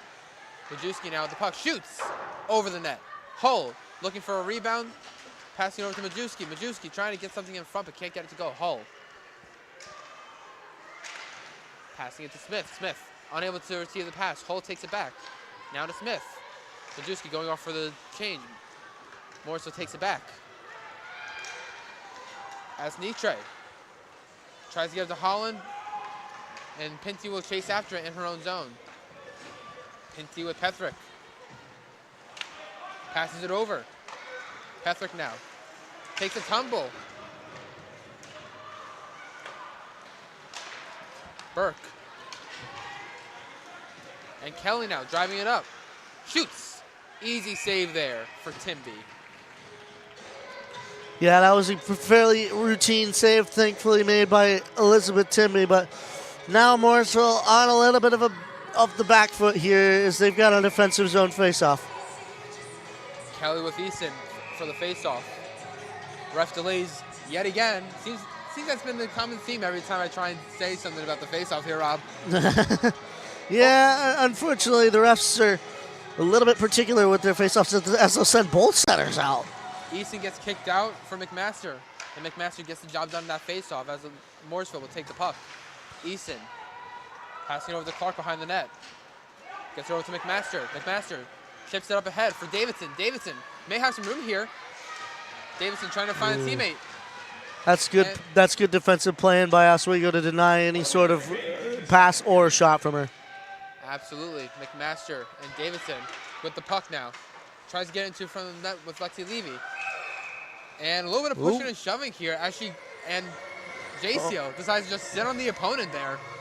I don't think that was quite of her choosing, unfortunately. But yeah, Allie Davidson getting right in close on Lexi Levy there. But Lexi Levy still standing tall as ever.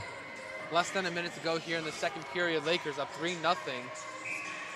Coming into the faceoff zone, Parenti and Eason. Eason wins it.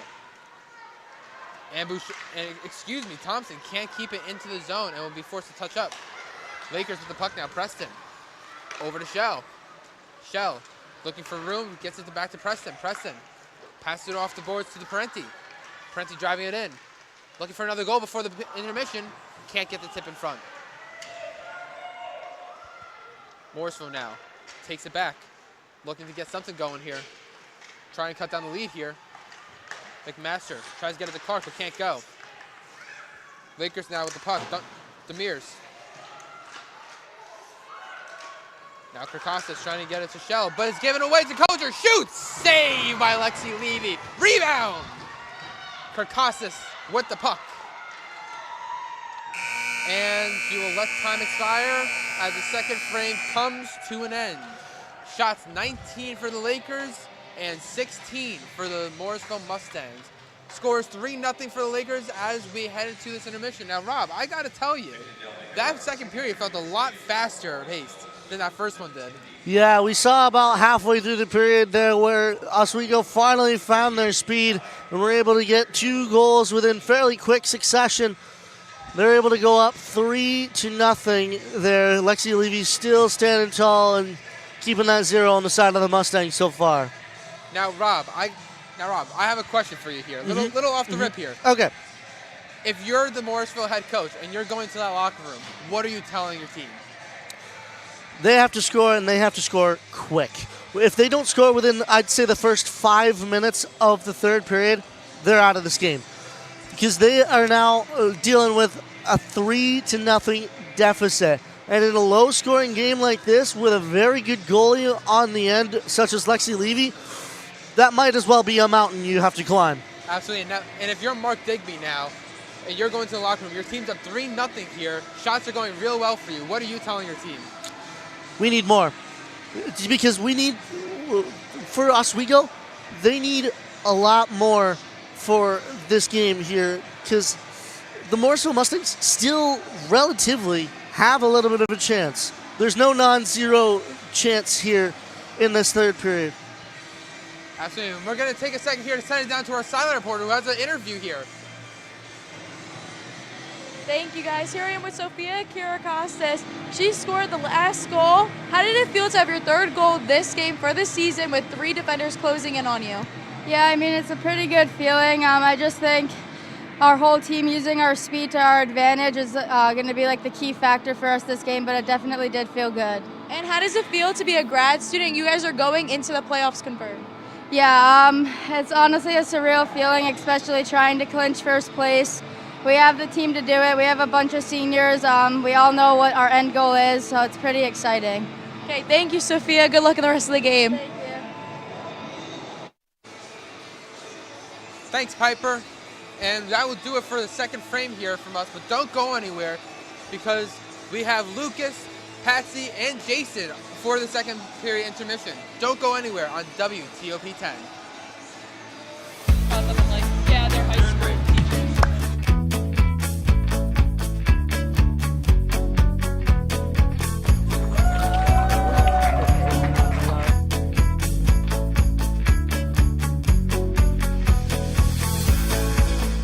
Jill told me it was Kitty from Glee. Yeah, what is it? It's Al Roker.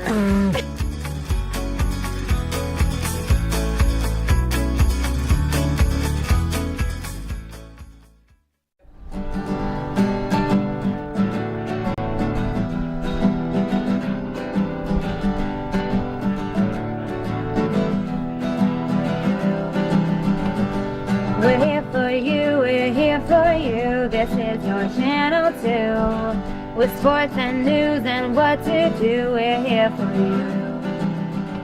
It's your TV, you're watching WTOP.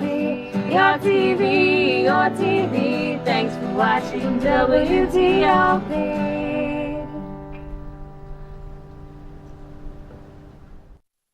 What's going on? Yeah, dude, we go on at like 11:30. It's like No. What do you mean no? It's 10:30. 10:30? Yeah, it's 10:30. Maybe it's 10:30. Hey, don't touch that. That's my ladder. Hey, man. Whoa. You know this book was already discounted 10%? Wow. Wow. Get a close-up of that one. Matthew, Broadcast news. look at that. Can we go back inside? I want to sleep in the studio again.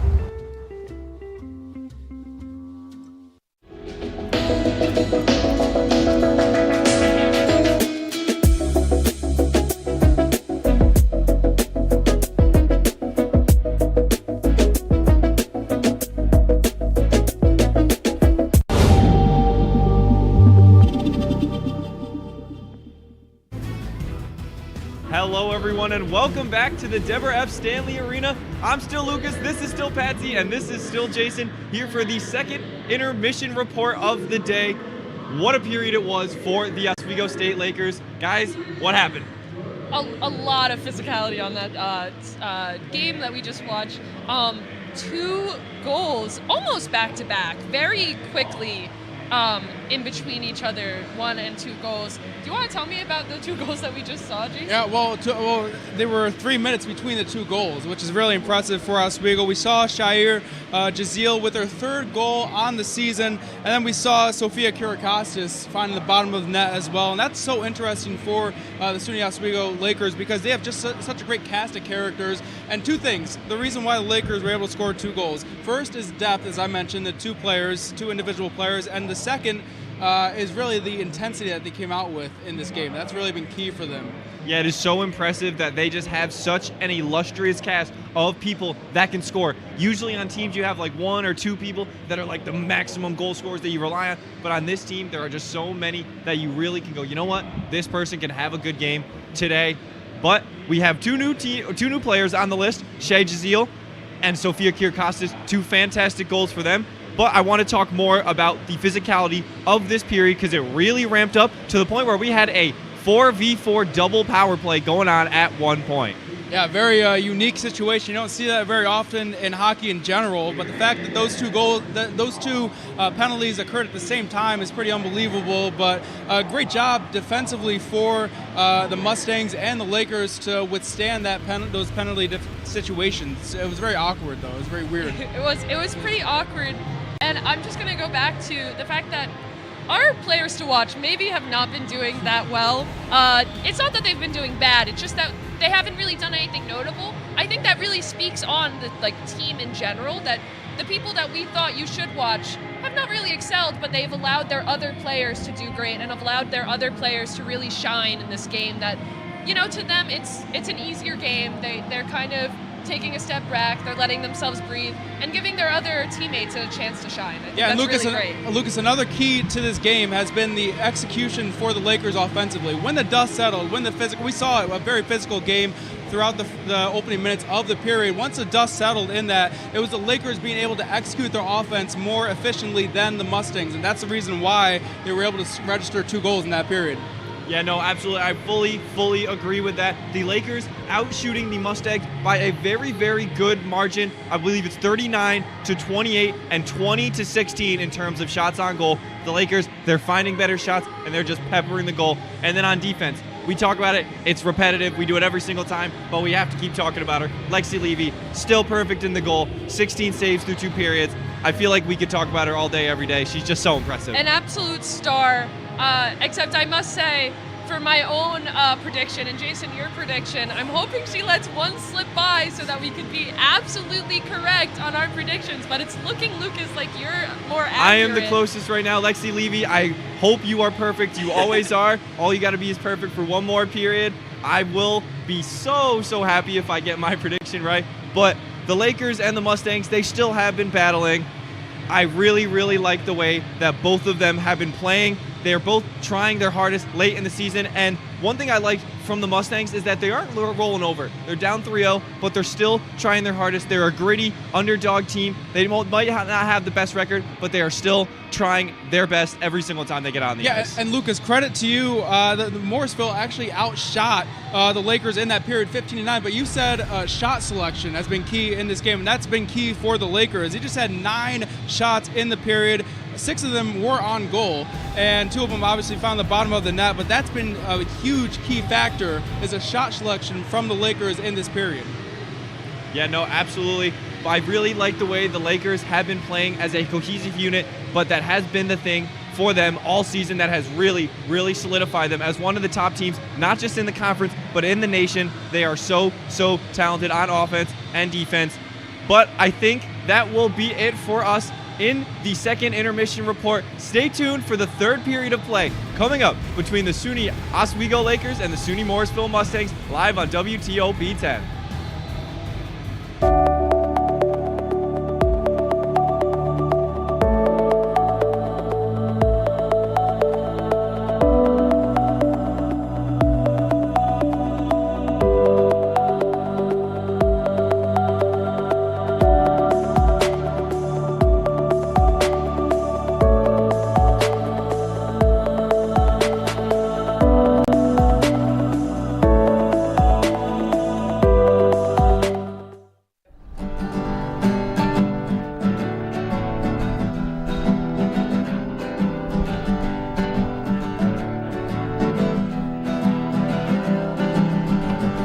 We're here for you, we're here for you. This is your channel 2. With sports and news and what to do, we're here for you.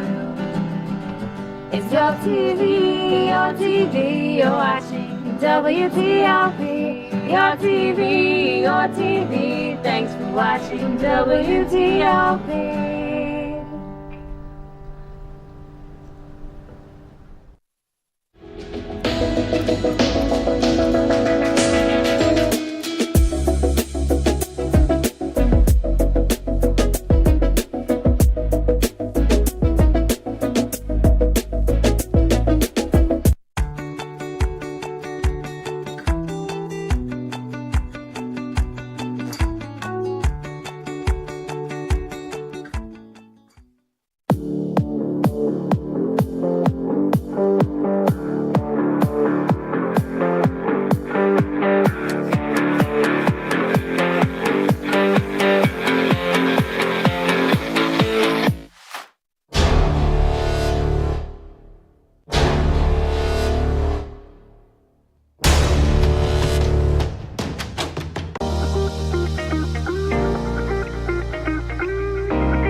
What's going on? Yeah, we go on at like 11:30. It's like No.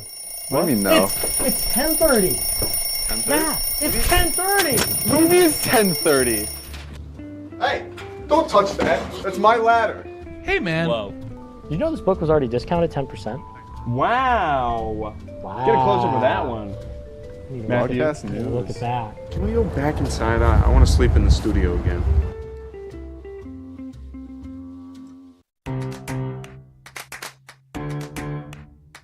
We'll deep dive into our feelings in our Real Talk segment. Stay tuned because it's about to get real.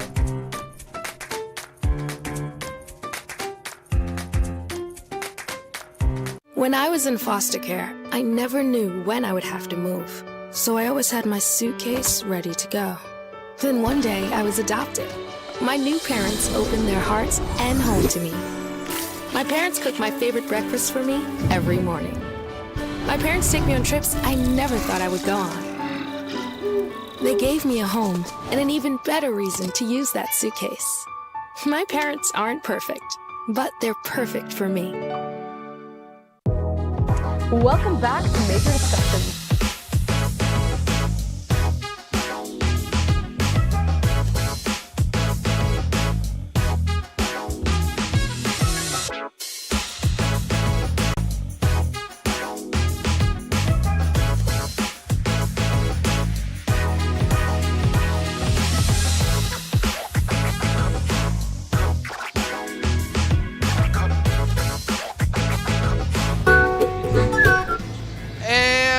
Welcome back into the Deborah F. Stanley Ice Hockey Arena for tonight's matchup between the Oswego State Lakers and the Morrisville Mustangs.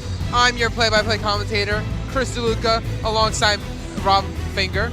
Rob, 3-0 so far in this game. How are we feeling? Well, if you're the Oswego State Lakers, you're feeling fairly confident, but you can't be too confident where it errs to the side of cocky, especially in a game like this where the Morrisville Mustangs have constantly come out in each of these periods very, very hungry. So if the beginning of the first and the second period is anything to go by, Morrisville is definitely going to come out swinging once more in this third period. Absolutely. It's going to be really interesting to see how the Lakers are going to respond to this. Are they going to come out strong, or are they going to come out a little bit more flat-footed, maybe a little more reserved, if you would? Yeah, I think one of the things that's going to determine how this game will end is who scores first in this game. If Morrisville scores first, I say that they make a little bit of a comeback. But if Oswego scores first, then it's essentially game over. As we see here, the Lakers and the Morrisville Mustangs are about to come out onto the ice here. And I got to be honest with you, Rob. This has been a super exciting game. I can't wait to see how Lexi Levy is able to respond to the offense that Morrisville Mustangs have. Yeah, Morrisville really has to make a lot more use of their offense that they've been doing this game. They've been fairly good at getting the chances, getting the puck away from the Lakers. They just haven't been able to really do much with it. They've been taking shots here and there. That is what gives them the 16 shots on board so far, as opposed to the 19 put up by the Lakers. But I think Morrisville just needs to choose their shots a little bit better. Oswego is so good at choosing exactly when to shoot. And they showed that as well in the last two goals that they put on the board there in that second period. Their shot choice is impeccable, and Morrisville really needs to echo a little bit of that if they want to stay in this game. Absolutely. As we get ready for the face-off here, everyone's well rested. We're getting ready into the final frame here. Let's get this underway. Bednarik in the face-off circle going against Lease. And Oswego State Lakers will have the puck. Dumping into the offensive zone now. Morrisville taking the puck back. Bednarik intercepts it. Nitre gets it over to Johnson, to Couture, and Shell will chase it back into her own defensive zone. Shell getting to Bednarik, but can't. Corbett passing over to McGrath.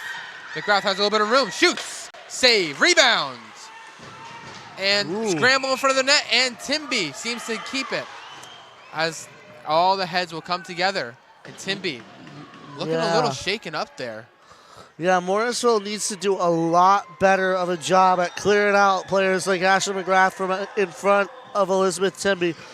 just because Oswego is good at crashing the net. Morrisville needs to be a lot better defensively, and they need to recognize that. They need to get them out of the way for Elizabeth Timmy to be able to effectively make the save. Absolutely, as we get ready to shout our way into this offensive draw here. Lakers. Hull with the puck, passes to Penty. Penty getting it down into the boards. Hull chasing after it. Hull along the far side of the boards. Eason passing it over to Thompson. Thompson trying to get it to her teammate. Can't seem to go. Corbett chasing after that puck. Corbett's challenged by Davidson. Davidson trying to get the puck. 2 Lakers, 2 Mustangs in the corner. Leah Coley really needed to get rid of that as soon as she got to the puck on the boards, or else the Morrisville Mustangs have a chance like this. And it seems that they convert with a chance as they get out the puck. Ooh.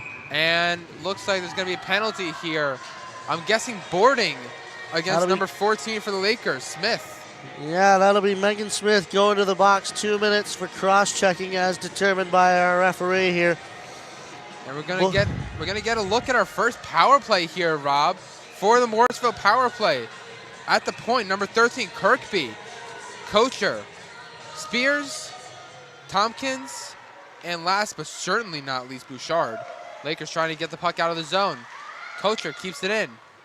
Bouchard trying to get something here, but Preston able to clear it out. Hull chasing after it, and Preston will go back and get ready for the next offensive push. Kirkby passing over to Kocher. To Tompkins now. Trying to get Spears, but Hull takes it away. Preston in their own zone. Bednarik tries to get it to Hull. Maybe shorthanded opportunity here before formulating. And Hull keep possession of the puck. We'll try and get over to McGrath, but McGrath's just not there to get it. McGrath's trying to push the Morrisville player into the boards, but can't seem to get that puck. And she'll take a tumble into the boards there. Yeah, Ashley McGrath is being super aggressive as she comes into this third period. Not only did she essentially crash the net on Elizabeth Timby, but she's putting on some body right now. Absolutely. It's a name that we've been hearing all night. She has been so dynamic and amazing for this Oswego Lakers team.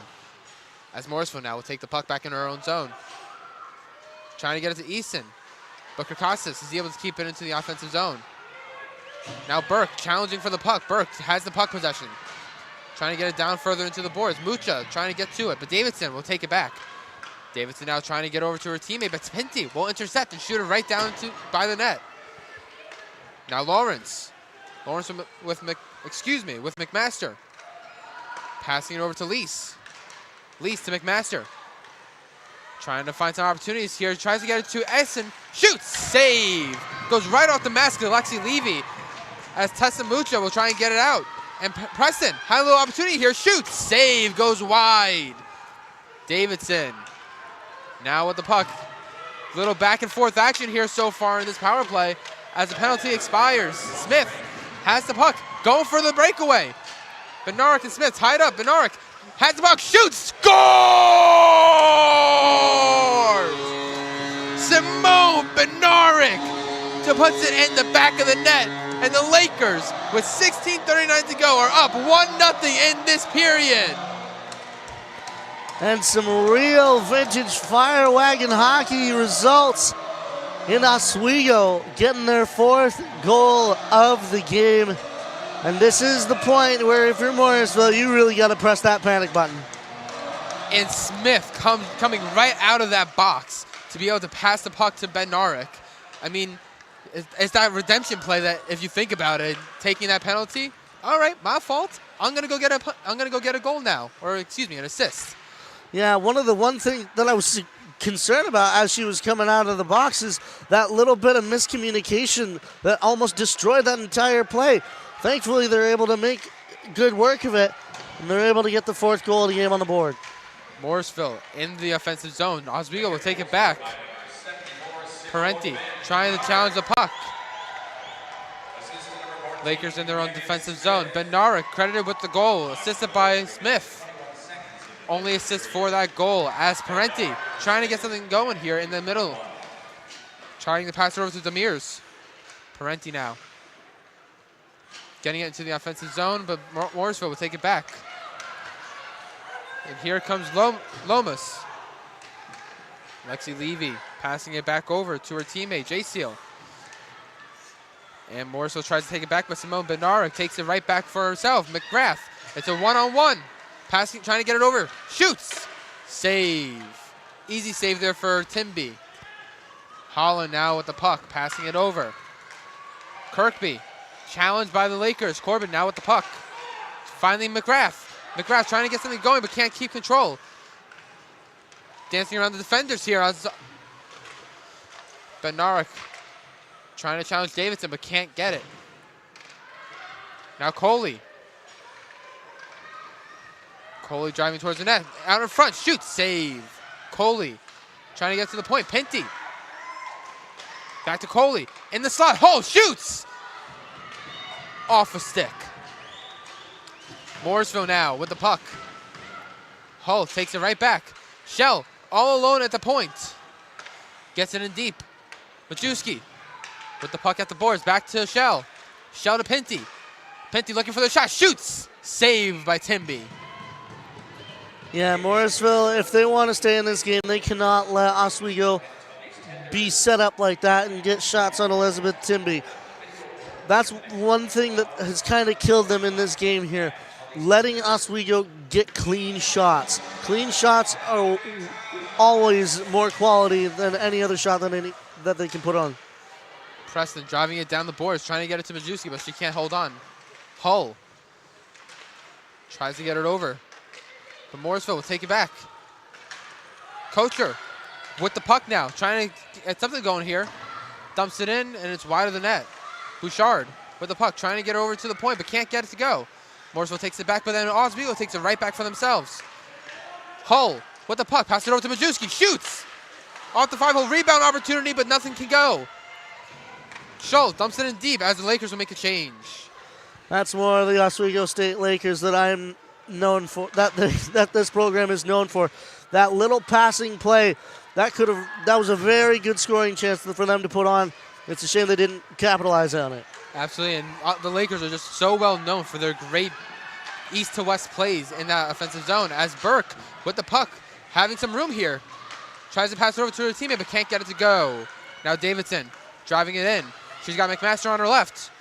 Tries to do a little toe drag here, shoots across the paint, but nobody's home to put it in the back of the net. Eason now gives it over to Mucha, and Mucha can't keep control of it. Now Morrisville having the puck. Eason back over to Davidson. Gets it to McMaster. McMaster trying to get it back to Davidson, but can't get it to go. Mucha with the puck, trying to get a breakaway opportunity here. Lakers into the zone, shoots, block in front. Clark now in her own zone. Davidson passing it over to McMaster. McMaster trying to drive it in, but Lakers, Demirs is able to make a great defensive play. Now Parenti with the puck. Yeah, if Morrisville was able to make more passing plays like that throughout this game, I think they would have been in it a lot better, because Oswego is faster than the Morrisville skaters, but they aren't faster than Morrisville's passes. Absolutely, as Morrisville continuing the pressure in the offensive zone here. And as I say, that the Lakers will take it back and clear it out of the zone. A little bit of commentator's curse there. Yeah, be careful of that, my friend. Oh, absolutely. As Johnson with the puck, passing it over. Now it's Nitray. Nitray trying to look at her options here. Passes it over to Lease. Lease takes a shot, goes wide of the net. Pinty clears it out. Now Demirs driving into the zone. She's got Corbett with her. Corbett going to the center of the slot. Shoots! Blocked in front. Corbett trying to get back to control of the puck, but can't. Morrisville will take it back. As Kirkby trying to get something going here, pushes Coley almost into her own bench. As Benarek into the slot, passes it over to Corbett. Corbett in the slot, shoots! Saved by Timby. Benarek with Corbett now. Corbett dumps it into the other end, and Lakers will give up the puck as Morrisville chips it out of their own zone. Holland. It's a 2-on-1 opportunity here. Holland takes a shot, and it's blocked by Lauren Schell. And it goes up to the netting here.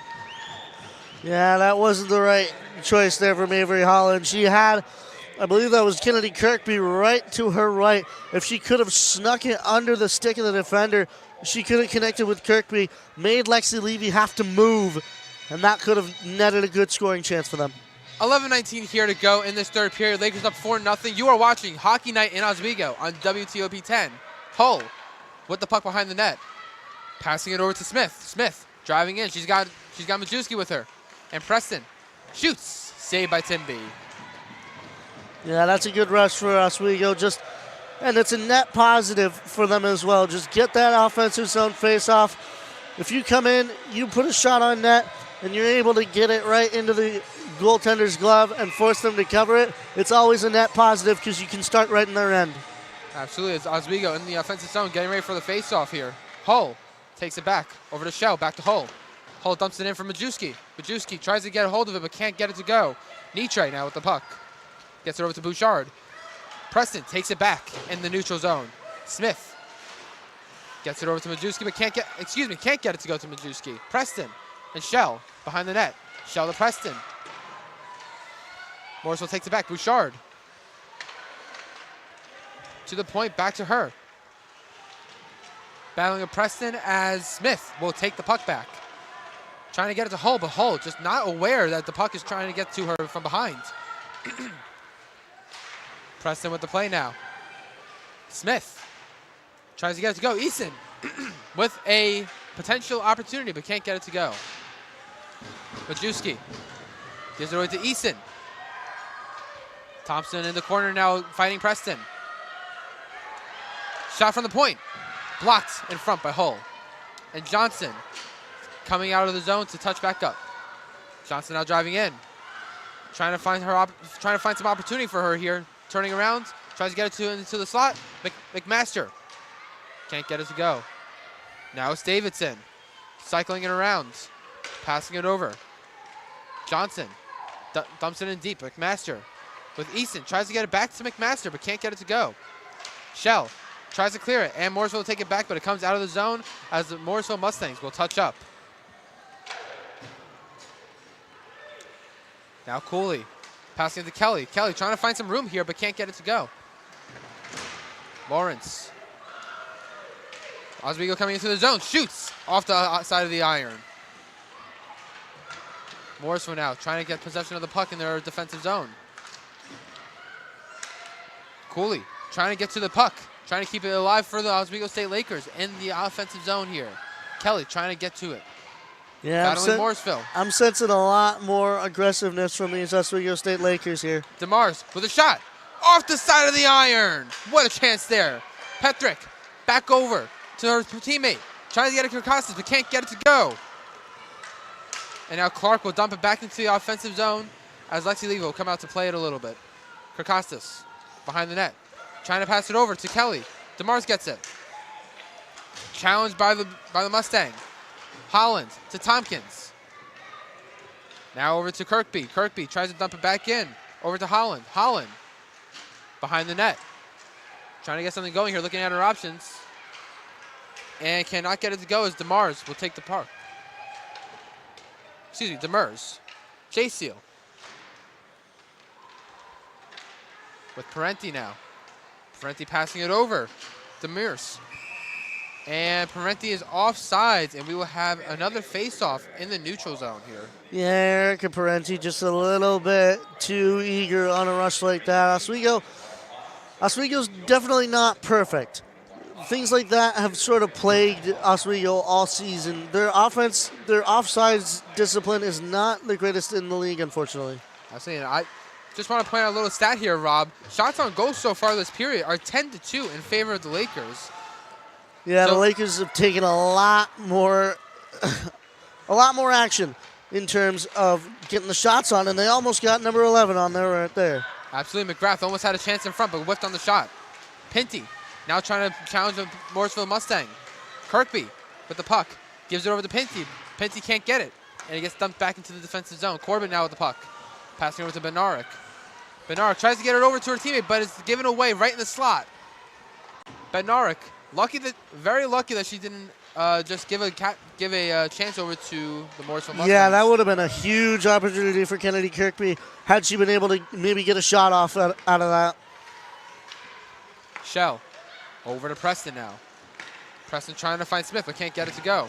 Lease moving it in. Kocher can't get it to go. Puck shoots up in front of Lexi Lee, but a good save. And Tessa Mucha takes a little tumble in her own defensive zone. Majewski over to Preston, back to Shell. Shell getting challenged by the Mustang. Over to Johnson now. Johnson drives it in deep, and Preston back to collect it as the Mustangs would go off for a change. Preston over to Majewski. Tips it in front, gives it away to the Mustangs. Preston now over to Johnson. Johnson to Eason. Eason driving it in along the side, trying to find something to go here. And we'll bring it out in front, but the Lakers will take it back. Now Kelly alongside Burke. Burke with the puck, but loses it behind her. Clark will just clear it out. And Eason trying to get it to McMaster. Shell clears it out. Thompson there to collect. Thompson over to Nitre. Over to Davidson. Davidson enters the zone, but it's taken away by the Oswego State Lakers. Cooley with the puck now. Taken away by McMaster. Goes to the shot. Easy save there for Lexi Levy. And we're going to take a second now to send it down to our silent reporter, Piper. Piper, what have you got for us? Here we have tonight the Morrisville Mustangs. This game really matters to get them into the playoffs. Their seat is not secure yet, and they're losing right now 4-0 to the Oswego Lakers. You really see here they are trying to bring it back in these next 5 minutes that they have left on the field. Can they do it? We'll let you know later. Right back to you guys, the perch. Thanks, Piper. And as Piper was saying, yes, this is a very important game for Morrisville. If they want their playoff hopes to even stay alive here, they need to somehow come back in this game in the final 5 minutes. Yeah, absolutely. These late games are so crucial, especially in this SUNYAC here. And shoots! Great save there by Lexi Levy off the rebound. Yeah, she's just able to get her pad far enough over to stop that going in the near post. Kirkostas driving it in. Behind the net now. Looking at her options here. Tries to get over to Preston. Excuse me, Parenti. Parenti. Challenged by the Morrisville Mustang. Coley drives it in. Demirs tries to duck under the puck there so they can get to Parenti. Parenti with the puck. Passing over to Kirkostas. If the Mustangs want to get any chance of winning this, of coming back in this game, they need to get out of this defensive zone here with the 5 minutes left to go. Yeah, and with 5 minutes, unfortunately, they're very quickly running out of time because that gap is still 4 goals. As the pass out to the slot was too high for Benaric, as Pinty in her own zone will collect the puck. Deflected into the zone. There will be no icing as the Lakers will take it back. Preston at the point, shoots. Gets through, but saved by Timby. Puck behind the net now. McGrath with the puck. Gets it over to Benaric. Benaric looking at her options here. Pass it over to Preston. Preston takes a shot and whiffs on it. And the Mustangs will clear it out. Nitre with a great clear as it will be called an icing. So Nitre wanted to get off for a little bit. He's going to have to stay on the ice for a little bit longer now. Yeah, unfortunately, because you got 4 minutes left. We'll go all the way down into the Morrisville end here, and at this point, Chris, it's a point of can Morrisville get something on the board? That's the number one question here. Absolutely, it's one goal at a time. You know, putting one foot in front of the other. But soon you may be walking out the door. Great movie there. When you said that, I'm amazed. That is a fantastic reference, my friend. Thank you. I try my best here. As the Lakers in their defensive zone, the icing was called off. Morrisville, Clark dumps it in. JCO there to collect the puck, passing it over to Majewski, but intercepted by Clark. Majewski takes it right back. Now Smith dumps it in as the Lakers go for a change. Burke, Cooley, Kelly now on the ice. Speaking of Kelly, she tries to pressure the Morrisville Mustang, but can't get the puck back. Battle along the side of the boards near the Morrisville bench, and a big hit there. Wow, what a hit by Kirkby. Huge collision there on the far side. And these refs are just really letting them play, letting them get that physical touch into this game. Yeah, we've only had a net amount of about 3 penalties called so far in this one. Absolutely, as Morrisville in their own zone. Pinty keeps it in. Called onside. Morrisville, Clark with the puck. Gets it over to her teammate. Passing it up to Bouchard. Bouchard racing for the puck. Gets it in the back of the zone, but gives it right up for the Oswego State Lakers. We'll have another penalty coming up here. That one's going to be on Tilly Couture. And we will get a look at the first power play opportunity for the Oswego State Lakers with 2:29 left to go. And if you're Morrisville, that is not something you want to see. Yeah, unfortunately, that's going to be a real psychological effect there for Morrisville. They've only got 2:29 left, and they're going to be spending at most 2 minutes of that down a player. Absolutely. As we take a look at the power play for Oswego, Corbett on the right wing, Majewski on the left. Kelly taking the face-off, Pinty at the point alongside Coley. And we take a look here at the first Oswego State Lakers power play. Corbett trying to drive it into the front, can't get it to go. And Morrisville will clear it out. No icing here on power plays for Morrisville, as we will get it back into the Oswego defensive zone. Pinty driving up to Coley. Coley to Bednarik. Bednarik with Corbett and Majewski. Pass it over to Corbett. Corbett will pass it too far out of the zone for Pinty, and Corbett, not enjoying that, will come out onto the bench. Now Pinty behind her own net, stalling for some time here. We'll pass it over to Coley. Coley with Parenti. Parenti takes a tumble. Clark now has the puck, trying to get some short-handed thing going here, but can't seem to get it to go. Lexi Levy will cover it up, and a little bit chippy behind the net there, as Bednarik seems to push down Davidson. Yeah, as that a little bit of that aggressiveness probably was needed a lot earlier in this third period, especially if you're the Morrisville Mustangs. Unfortunately, this one has somewhat slipped out of your hands. 1:41 left to go in the period. 1:10 on the penalty, as the Lakers will retrieve the puck. Bednarik looking for opportunities here. Passes it to Parenti. Parenti trying to get into the zone. Lakers will take possession here behind the net. Passing over to Parenti. Bednarik going for the puck. Battle along the near side of the boards here. Shell drives it right back in off the boards. Smith behind the net. Looking for some opportunities here. Parenti wants that puck there. Will pass it to Shell. Back to Smith. Bednarik cycling the puck around. Back over to Shell. 1 minute remaining in this game. 28 seconds on that power play. Hull with the puck. Looking to see if they can get maybe one more goal on this period here to put it all but over for the Morrisville Mustangs. Shell just kind of lobs it in there, but can't seem to get it to go. Bednarik gives it away to the Morrisville Mustangs, and it will come out of the zone. But 9 seconds left on the penalty. 35 in the period. And Rob, at this point, it's safe to say it's all but over for Morrisville. Yeah, the one concern that Oswego still has is keeping the score where it is for the Morrisville Mustangs, especially for their goalie on the other side. Oh, but here's an opportunity. And Kocher with the shot, but Lexi Levy makes the save. Lakers playing some good defense to let Lexi Levy get that goose egg, that shutout. As we count down the final 5 seconds here, we'll dump it in. And this one is all over for the Morrisville Mustangs, as the Oswego State Lakers will win this one 4-0 here at the Deb to go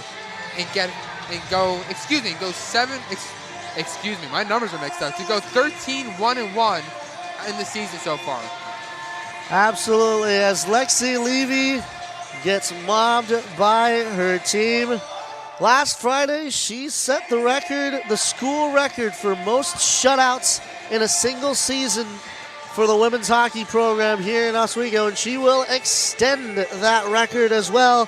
Now 8 shutouts in one single season for an Oswego Lakers goaltender. Absolutely, and as we see the greatest tradition here in hockey, the handshake line after the end of the game, all the players shaking hands. It was a very well-fought match between both these teams here, Rob. Absolutely, and even though it was a well-fought and aggressively fought match, there's always respect between teams like this.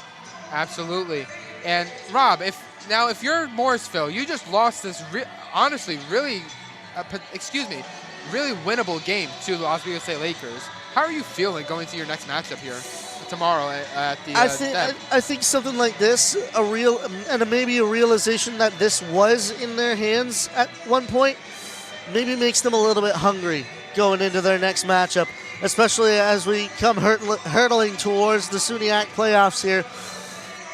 Their next games are going to be so utterly important, it's not even funny. Absolutely. As we both remember, the game from yesterday against these two teams has been rescheduled to tomorrow. So Morrisville is probably going to be coming in here looking very, very hungry for revenge as they will take the ice here, I believe, at 1 o'clock tomorrow.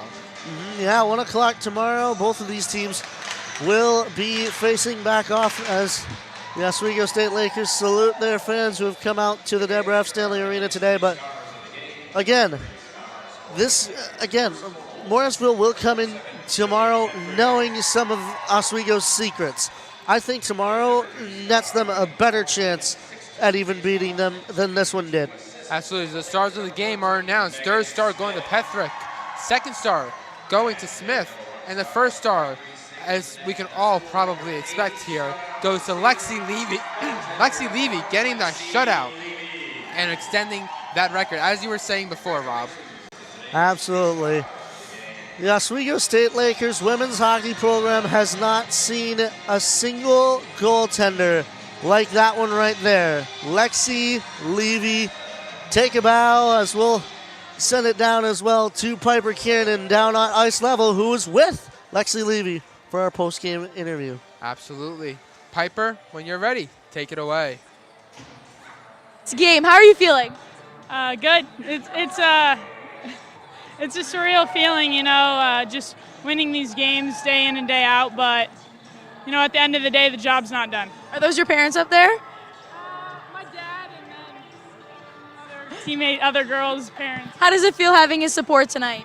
It's awesome. They show up, every game, and we wouldn't be here, doing what we're doing without them. So. And what do you think compiles to the success of having 8 shutouts this season?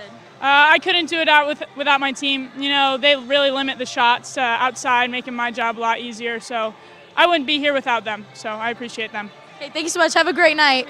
Good.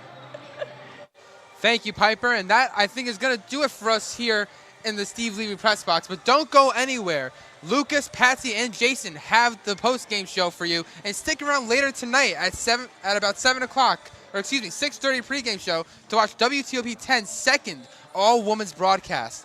Stick around on WTOP 10. Would you like to try snacks from faraway lands?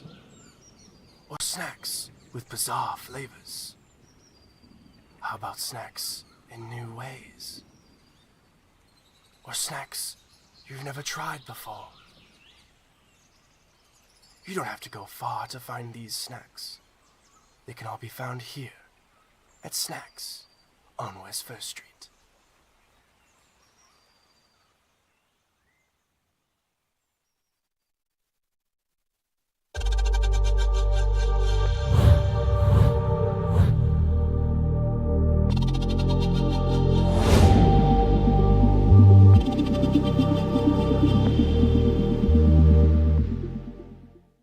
Say, President Stanley, whenever there's bad weather, who would you turn to? I'd turn to Storm Team 10. No, but you've got to say it like this. Storm Team 10. Say it with me. Storm Team 10.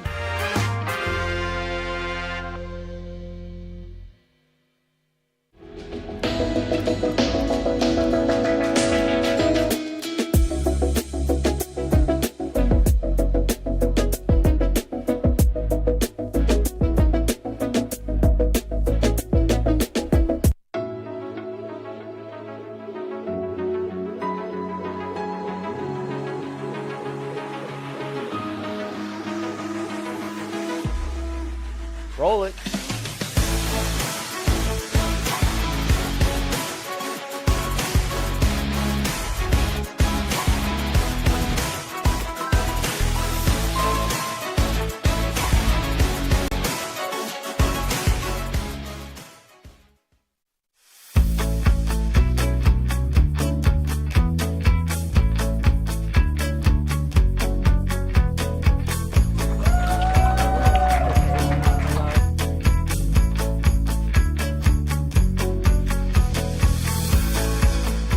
Jill told me it was Kitty from Glee. Yeah, what is it? Al Roker.